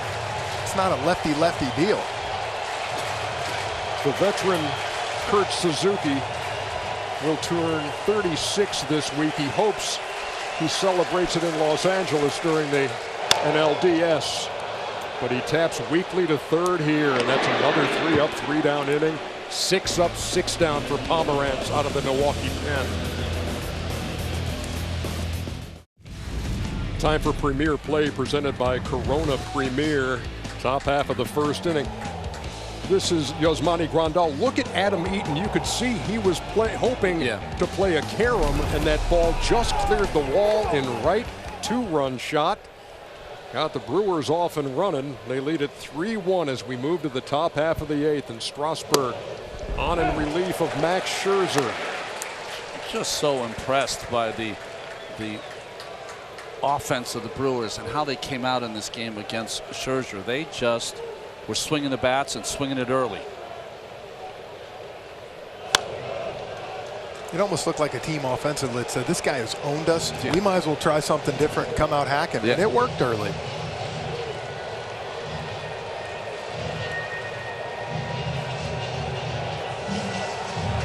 And I don't care what kind of pitcher you are. If you have 3 Cy Youngs, 2-run home run in the first, it's a standing 8 count. Did he go? Yes, he did. Says Corey Blazer down at third.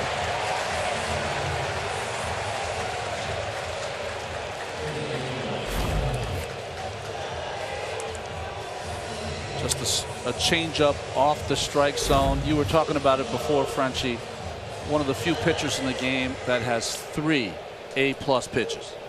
And I think that's why it was so important to get rid of that slider, because you've seen that curveball. First pitch to Grandal right there. He's able to just throw get me over. He's faced 7 hitters. He struck out 4 of them. That's inside to Moustakas. When he came on in the 6th, he faced Ryan Braun, who swung at the first pitch and lined a single to left. And there has been nothing since. A double play ball, a ground out, 4 strikeouts. And there's some firewood. 2 down. Authentic on-field caps, tees, jerseys, hoodies, and more. Get all your postseason gear and suit up with your team at the official source, MLBshop.com.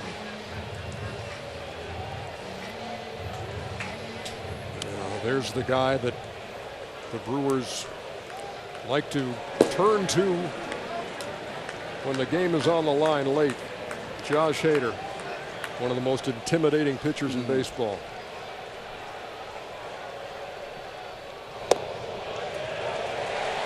Keston Hiura has had a forgettable postseason debut with 3 strikeouts. Faces Strasburg for the first time in this game.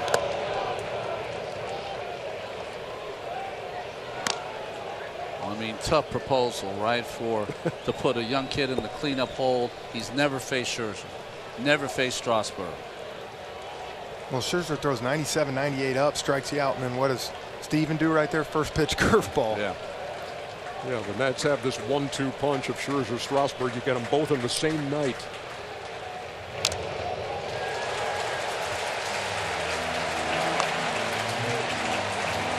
But unlike Max, who really had to push himself to get through 5 innings, Strasburg's making it look easy. Well, and it's a nightmare as a hitter now. You've seen a curveball, 2 changeups. You haven't even seen 97 yet, and you're down 1-2.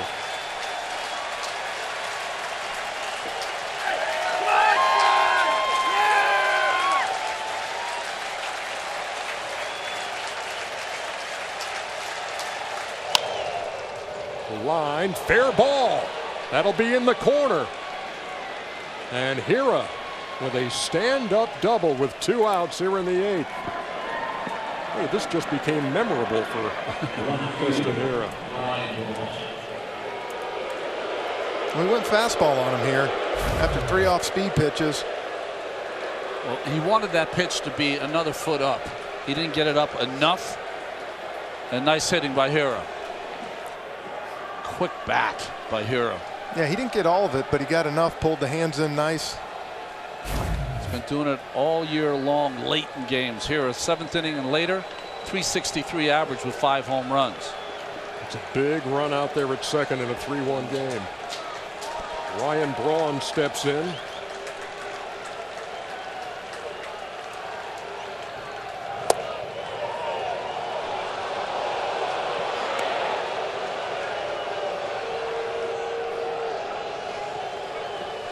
We wonder if we were going to see Gamble defensively. I think this is the reason Braun stayed in this ball game right here. This at bat to have a chance. A 22 home run, 75 RBI season in the 144 games he played.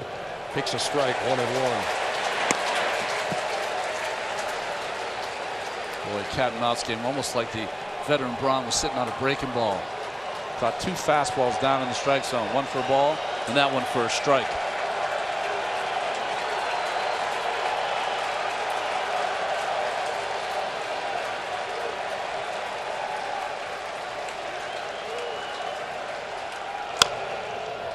On the ground to third.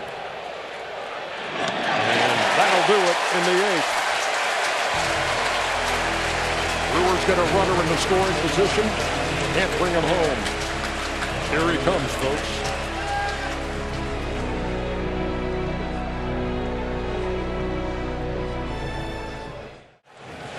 Defensive changes as we head to the bottom half of the 8th. Ben Gamble, the new left fielder for Ryan Braun. Corey Spangenberg spells Hira at second. And Josh Hader trying to nail it down in the 8th and 9th. Victor Robles leads it off.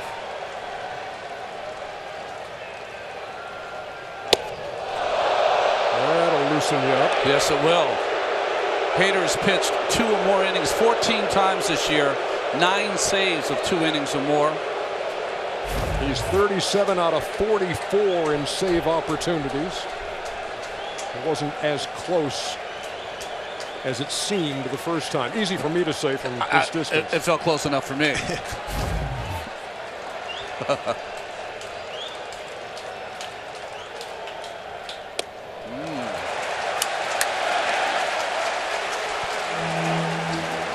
Hader with the 1-run lead this year, 8 for 15 in save opportunities. He's given up the long ball some, as you said, but 2-run lead, 17 of 17. He has given up 15 home runs. He's behind in the count, 2-0, and throws a strike for Robles. Out of those 15 home runs, 11 of them have come at night.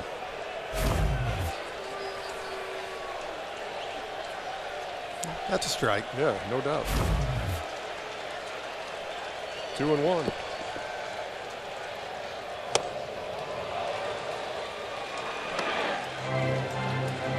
$75 2/3 innings, 138 strikeouts and 20 walks. Held opponents to an average of 155, and Ryan Zimmerman is in the on-deck circle. 2-2.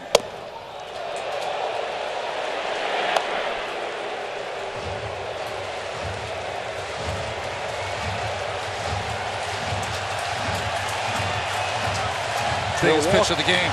And if you're Robles here, you got to shorten up. You got to make sure you see that ball down. Milwaukee hasn't trailed in this game. It's 3-1. And there is strikeout number 1 for Josh Hader. Well, if there's one theme to this night for the Nationals offense, their inability to lay off the pitch up in the strike zone. They have just gone there all night and exposed them. That's another pitch right there. That's ball 4. Now with Robles striking out, Zimmerman goes back to the dugout and Michael A. Taylor's coming out. Second time tonight that Zimmerman has been in the on-deck circle and been called back before being announced. Join us on TBS for a pair of game 1s in the National League Division Series on Thursday. A couple of scenarios. If Washington wins this game, coverage starts at 4 with the first game at 5. If Milwaukee wins, coverage starts at 5 with the first game at 6. TBS is your exclusive home of the 2019 National League postseason. Taylor 1 for 1 with a home run off Hader.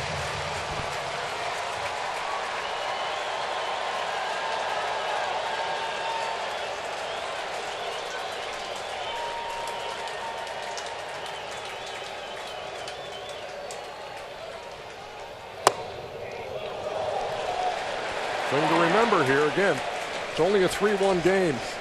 Just need a base runner if you're Washington to bring the tying run to the plate.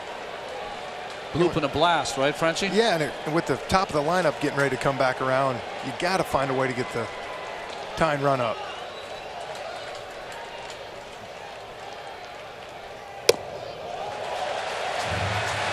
Good job by Taylor there. This is the closest thing to facing Chapman. Honestly, when you think about it, you have to see the ball down. I know it's tough. Listen, we've all swung at that pitch up, but you've got to find a way. He's in a good 2-0 count here. Or Chris Sale when he's at his best. Yes.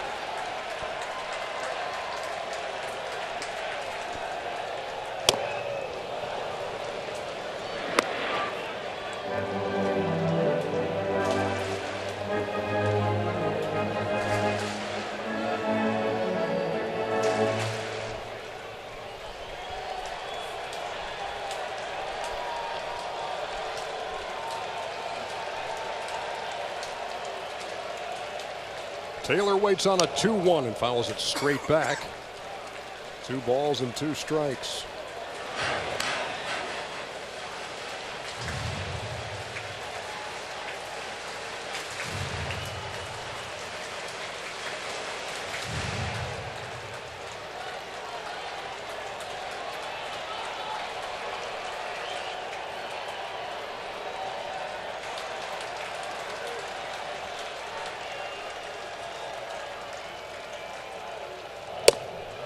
Took something off, missed, and it's again a full count.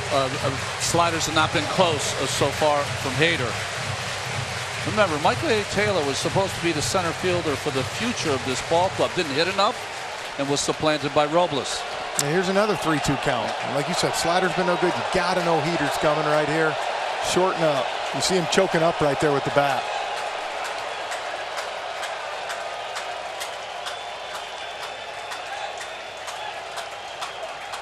Hader to Taylor with a 3-2. And he hit him. Or did he? Grandal ran down there as if that had hit the bat. They're checking to see if he checks swing. We've seen that called a lot this season. Do you remember Charlie Culberson with the Atlanta Braves squared around the bunt? They called it on him. He got hit flush in the face. There's no way he was swinging the bat and it hit him in the face.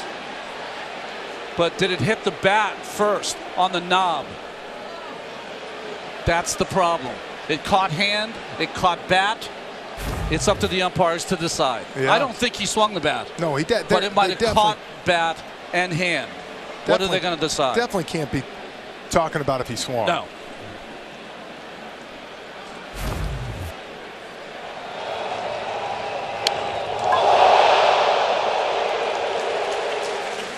Take a look. Simultaneous hit, bat and too bottom close of the hand for me. Because it definitely hit the knob of the bat. You talked about him in the 2-strike approach and choking up on the bat. If he hadn't choked up, it would only hit hand. Can you imagine? Which might be broke by now. So Grandal, that ball ended up as a fair ball. That's he had to play out the first base. Yeah. And they're going to go to the replay. Wow. To me, it was a simultaneous hit of the bat and the hand all at the same time. Yeah, I don't think you're going to be able to overturn it. If the call in the field was hit by a pitch, that's what this has to be. Well, I think the ball's dead also, so it can't be an out at first, because watch after it hits, I think simultaneously, and it comes up, and it hits him in the shoulder. So there's no play. So that's a foul ball. That's a dead ball. Yeah, exactly. Okay? So we know that. It's a dead ball. They're trying to decide now whether it hit the bat or whether it hit the hand. Matt Lipp is our director and Jeff Randolph our producer. I'd love to see that same angle one more time and look at and watch his arm. No, from the that's one angle, but the other one from the side, from the first base side. Look at his arm and see if he's trying to see if you could see his skin move when when the ball hit his arm there at the same time that it was hitting the knob of the bat. And you know what's interesting? If it had been called the other way, they might have had to. It'd be a foul ball. Exactly.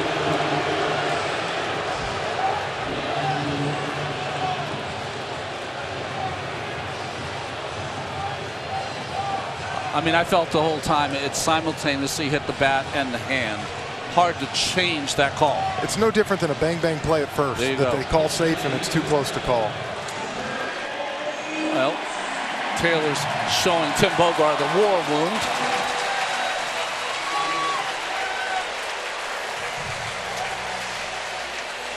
Top of the order now in Trey Turner. Runner at first, 1 out, 2-run game. Turner, who's already homered, is a tying run. We're in the bottom half of the 8th.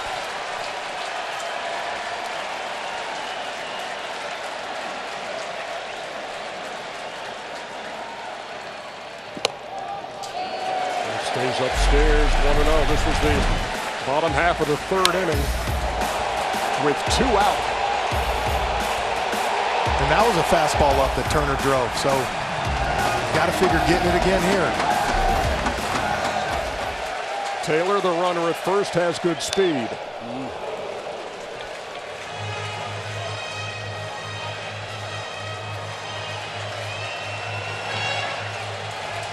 The home run that Turner hit was a high fastball in the strike zone. But these Nationals hitters have consistently gone out of the strike zone on fastballs up. And that was the pitch right there.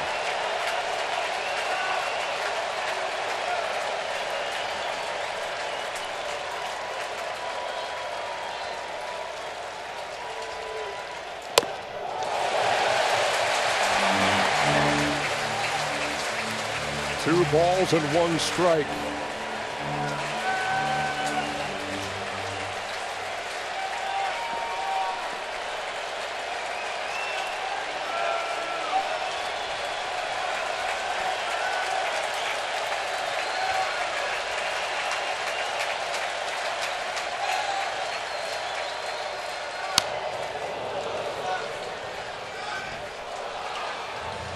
Once again, Ryan Zimmerman is in the on-deck circle. He's been there a couple of times, but called back. And that's why he's out there now. Guys on base, he's got a chance to tie this game up if Turner gets on to put him up. And remember, as an offense, the more pitches that Hader has to throw, maybe the less effective he is in the 9th.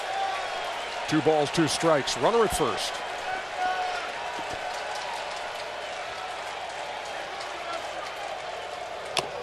And he got him. Second strikeout of the inning for Hader.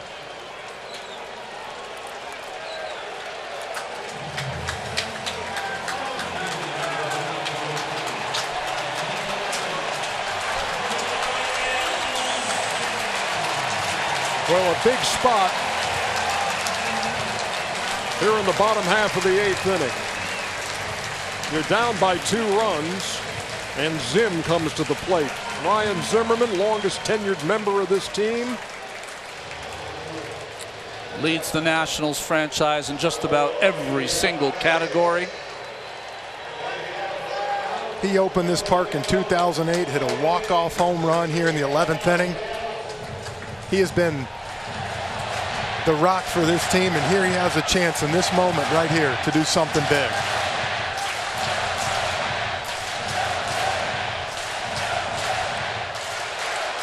Missed a lot of time with plantar fasciitis, held to 52 games this year.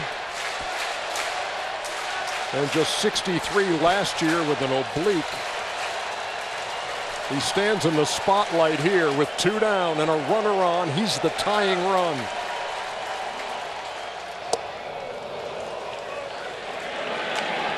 Their first ever draft pick back in 2005. Number 4 overall out of the University of Virginia. When he's right, he can hit that ball up in the strike zone. And drive it out to right center. Taylor again the lead at first. Hader to the plate.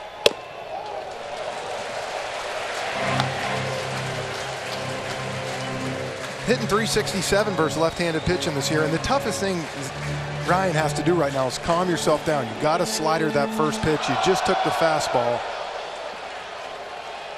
Trust yourself that you can get the bat to the ball.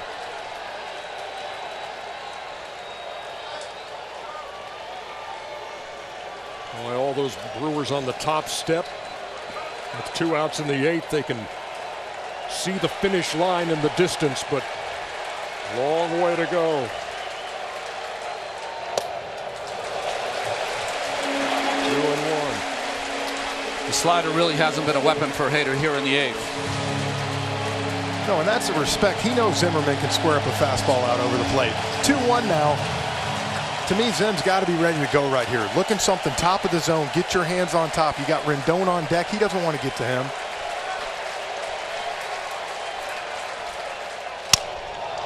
Shattered his bat on the 2-1, and that blooper is going to fall. Runners will be at first and third.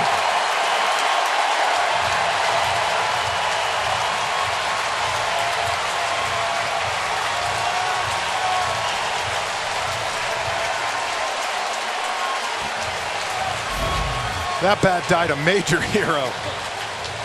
Look, he was ready. He just got a ball in at 97. But you know what? He was able to get enough of it. Great base running by Taylor. First and third for your MVP coming up.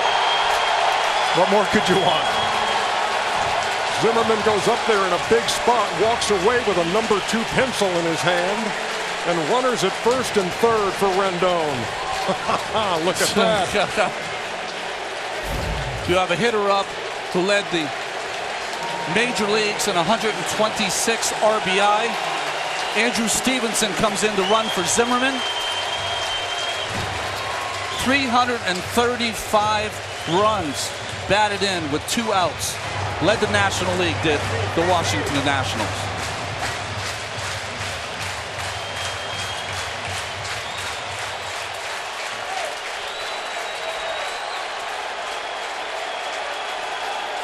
Nats down 2. Have 2 on for Anthony Rendon. And Hader misses 1-0. The Brewers' best reliever against the Nationals' best player. It's the way it's supposed to be.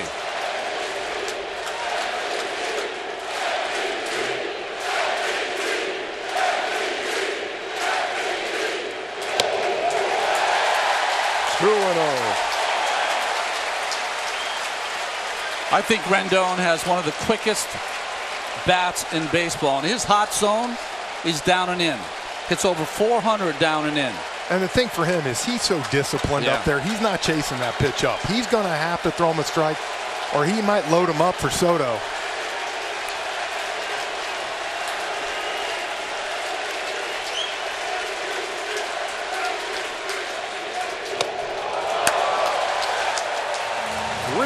And no strikes. 24 pitches now thrown by Hader. Well, this is where Hader's got to be careful right here, because you can't just throw it in at 95, takes him off, because he's swinging right here. One of the themes in the league this year, hitters swinging 3-0.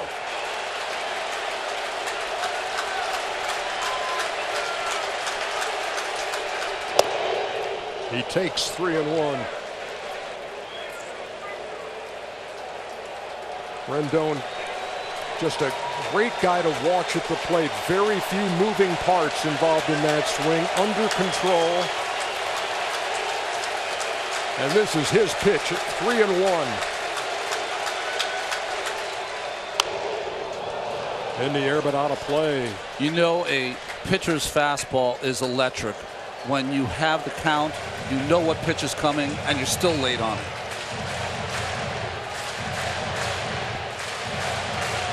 You see Hader's had to throw 26 pitches here in the 8th. I'm thinking he's doing Rendon a favor if he decides to throw the slider.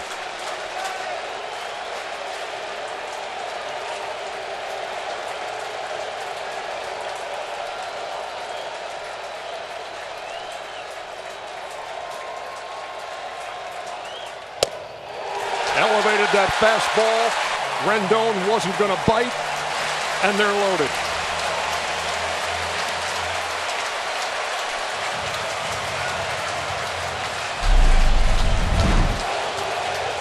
Rendon right here, so good, knows where the strike zone is. Fastball even farther up right there. This one almost hits him in. 3-0, makes him throw a strike right here. This was the pitch he wanted, 3-1 the fastball, but so tough, fouled off. And then Rendon so disciplined right here, able to just spit on that, take your walk, and set it up for your young superstar. Keep the line moving. Juan Soto is 0 for 3 with a couple of strikeouts. The bases are loaded, full of Nats.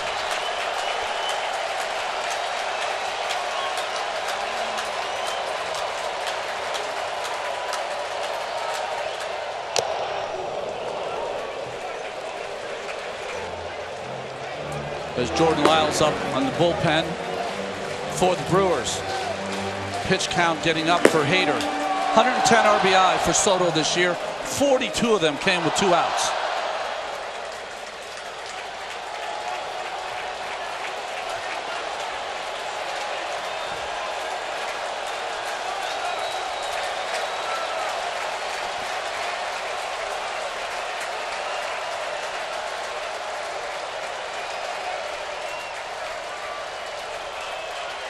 The 0-1 to Soto. Sails outside. Ball and a strike. The Washington Nationals average better than 5 runs a game, almost 5.5. Number 2 in the National League. They've been held in check here in the wild card game. But here in the bottom of the 8th, their best opportunity to turn this game around.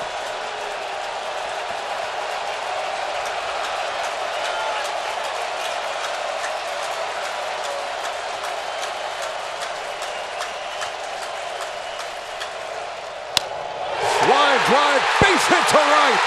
That'll score 1. That'll score 2 as the ball gets away from Grisham and right. That's going to score 3 runs. And the Washington Nationals have the lead. They got Soto hung up. They tag him out, but nobody in this joint cares.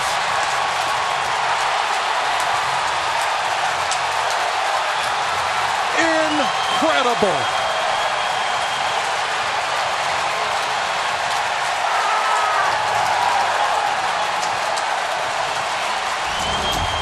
The Nats take a lead to the 9th.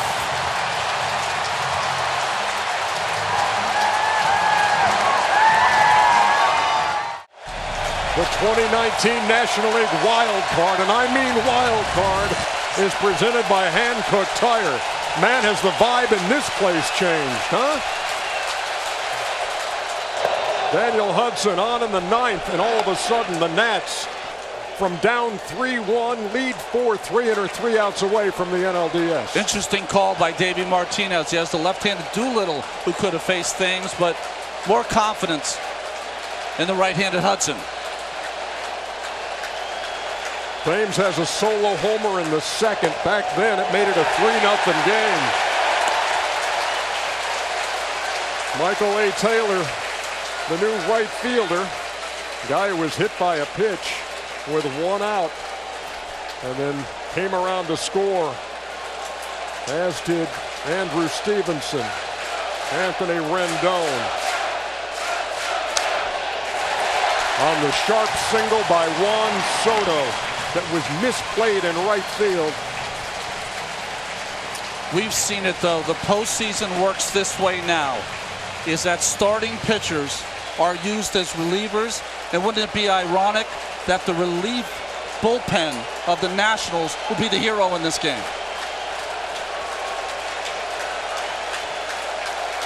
A ball and 2 strikes.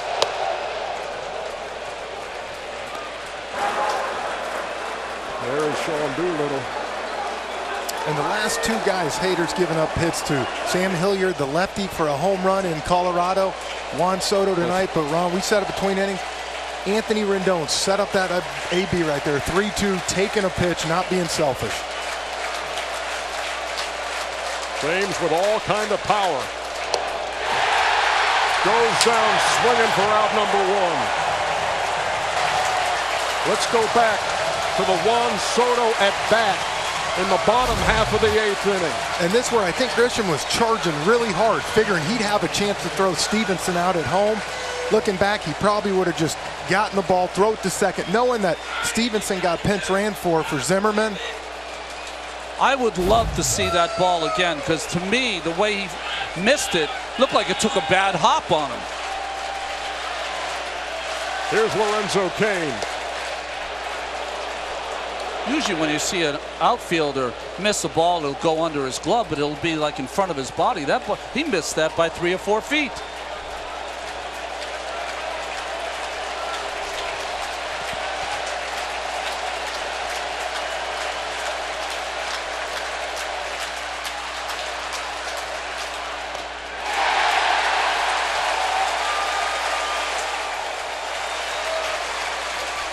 Yeah, Doolittle's been their closer most of the year, but I'll tell you what, since he's come over, Hudson, he has been lights out this year. Only 4 walks in 25 innings with a 1.44 for the Nats. That's why he's in this ball game right now. 1 ball, 1 strike, 1 out. 1-run lead for the Nats. Up the middle, base hit. Lorenzo Cain is 1 for 4, and that one's big.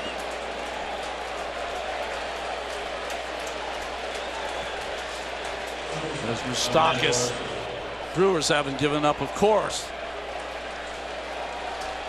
No, and something to keep an eye on, too, if they try to pinch run. Obviously, I know Lorenzo Cain is so fast, but with that ankle right now, a ball in the gap, he's got to be able to score. No doubles defense in the outfield for the Nationals. Can't play any deeper than their 3 outfielders. You have to. Orlando Arcia, a bloop single in the 2nd, has struck out and grounded out since. And he pops up behind the plate. Suzuki, 2 down.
Ball and no strikes to Ben Gamel.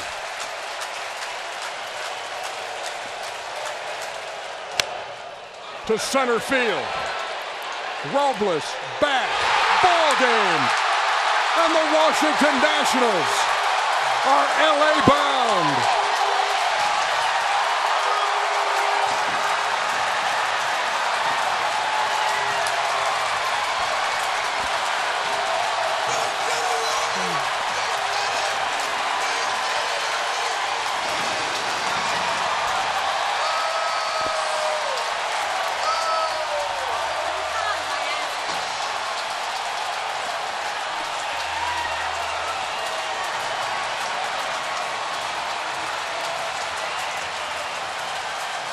About 20 minutes ago, the Washington Nationals were down 3-1 with 2 outs in the 8th. And now they've won the wild card game over the Milwaukee Brewers. For 7.5 innings, these fans had nothing to cheer about except the solo homer and Strasburg pitching. 10 minutes, it all fell apart. Everything was set up for the Brewers. How they wanted to do it, just think Hader wasn't able to get it done.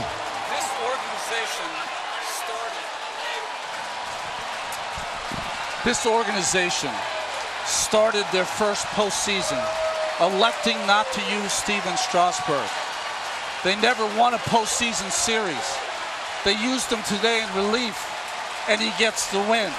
The 11th time that they've come back from 3 or more runs deficit and won a ball game. And finally, something good happens to the Nationals here at this ballpark.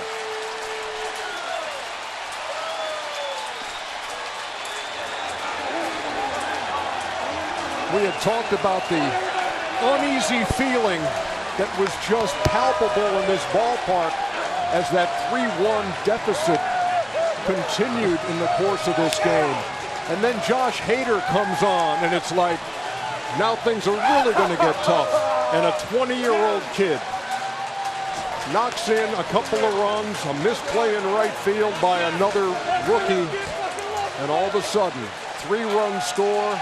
It's a 4-3 lead, and they close it out in the 9th with Daniel Hudson. You said it, Ron. This has been an organization that's felt snake bit. Tonight. You feel like they finally got rid of that a little bit. By the way, Gamble almost got this. Hit it right on the nose, but an easy play for Robles. Martinez has praised Robles for all the energy he's brought. A 20-year-old outfielder who's batting cleanup for your team, hit .285 during the year against left-handed pitching, comes up huge. And they did it without playing the baby shark tonight. Oh, I guarantee they're going to be playing that in the locker room in about 10 minutes. A 6-game streak where they had a chance to close out a postseason series is finally over. They've won one.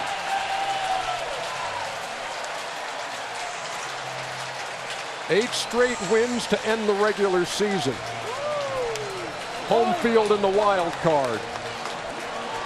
And in the bottom half of the 8th inning, they erupt for 3 runs to erase a 3-1 Milwaukee lead. What a punch to the gut for the Brewers, who had it all playing out their way until the 8th.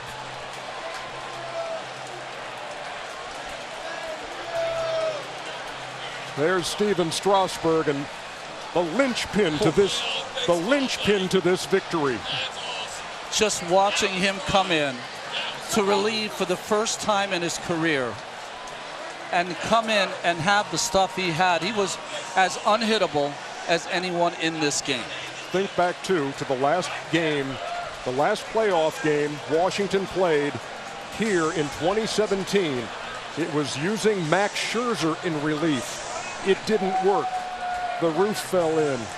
Today it was Scherzer starting, Strasburg relieving, and the Nationals walking off with a 4-3 win and on their way to Los Angeles to take on the Dodgers in the best of 5.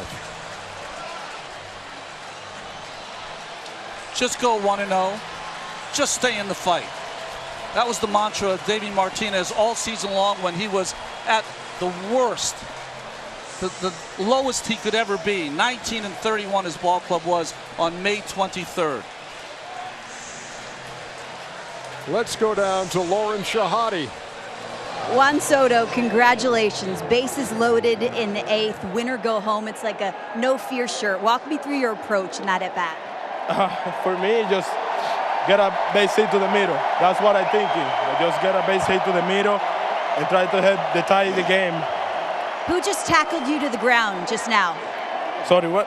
Who just tackled you to the ground? Who's with you? That's my dad, my brother, and my mom. What did they say to you? We just prayed before the game, and we told them we just need his help. We know God help, and right now get the opportunity and just get done. What can you say about the collective effort of this pitching staff here tonight? These guys are amazing. They always come to compete. They never give up. They show us how to never give up. So we just keep going and fight.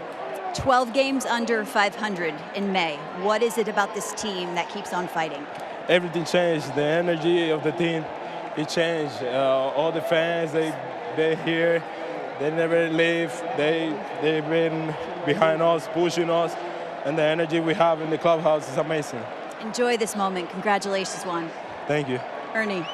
Thank you very much, Lauren. You know, Davey Martinez. has on his desk in his office at the ballpark a little sign that says, "Be so good they can't ignore you." Dodgers cannot ignore this team. And you got to give it to Juan Soto, guys. Let me put it for you. The kid's 20 years old. He's 0 for 3 with 2 strikeouts tonight. And didn't look very good. No, and he's facing one of the better closers in all baseball from the left side, throwing 98.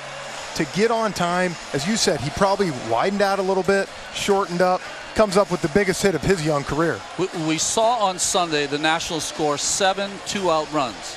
All 4 came with 2 outs tonight. Never say die.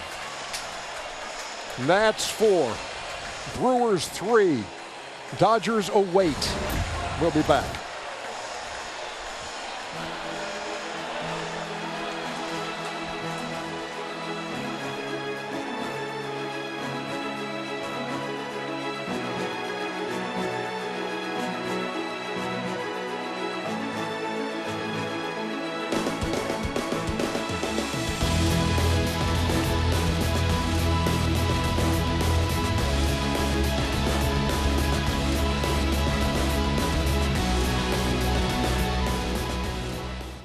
Man, what a night in Washington, D.C.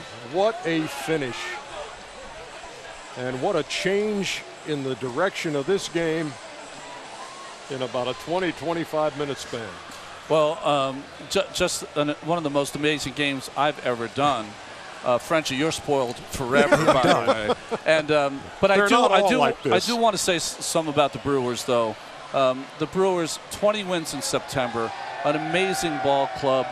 They had the game so scripted perfectly, and that's why you play the game. You never know. Yeah, 9 times out of 10, Hader probably comes in and gets that job done and sends him, but that's why you play the game. And you said it, the Nats have had a lot of bad memories in elimination games here. Well, you know what? They got a good one now, and now they get a chance to try to take down the 2-time NL champs. They are lingering on the field here at Nationals Park. Photos being taken. Nobody in a hurry to get back into that clubhouse. They will leave tomorrow for Los Angeles and take on the Dodgers in an NLDS best of 5. Some of the best Dodger players are from the left side. They will probably start Tyler Corbin, their talented lefty, in game 1. Yeah, it sets up good for him. Yep. And so, I hope you enjoyed this one, folks.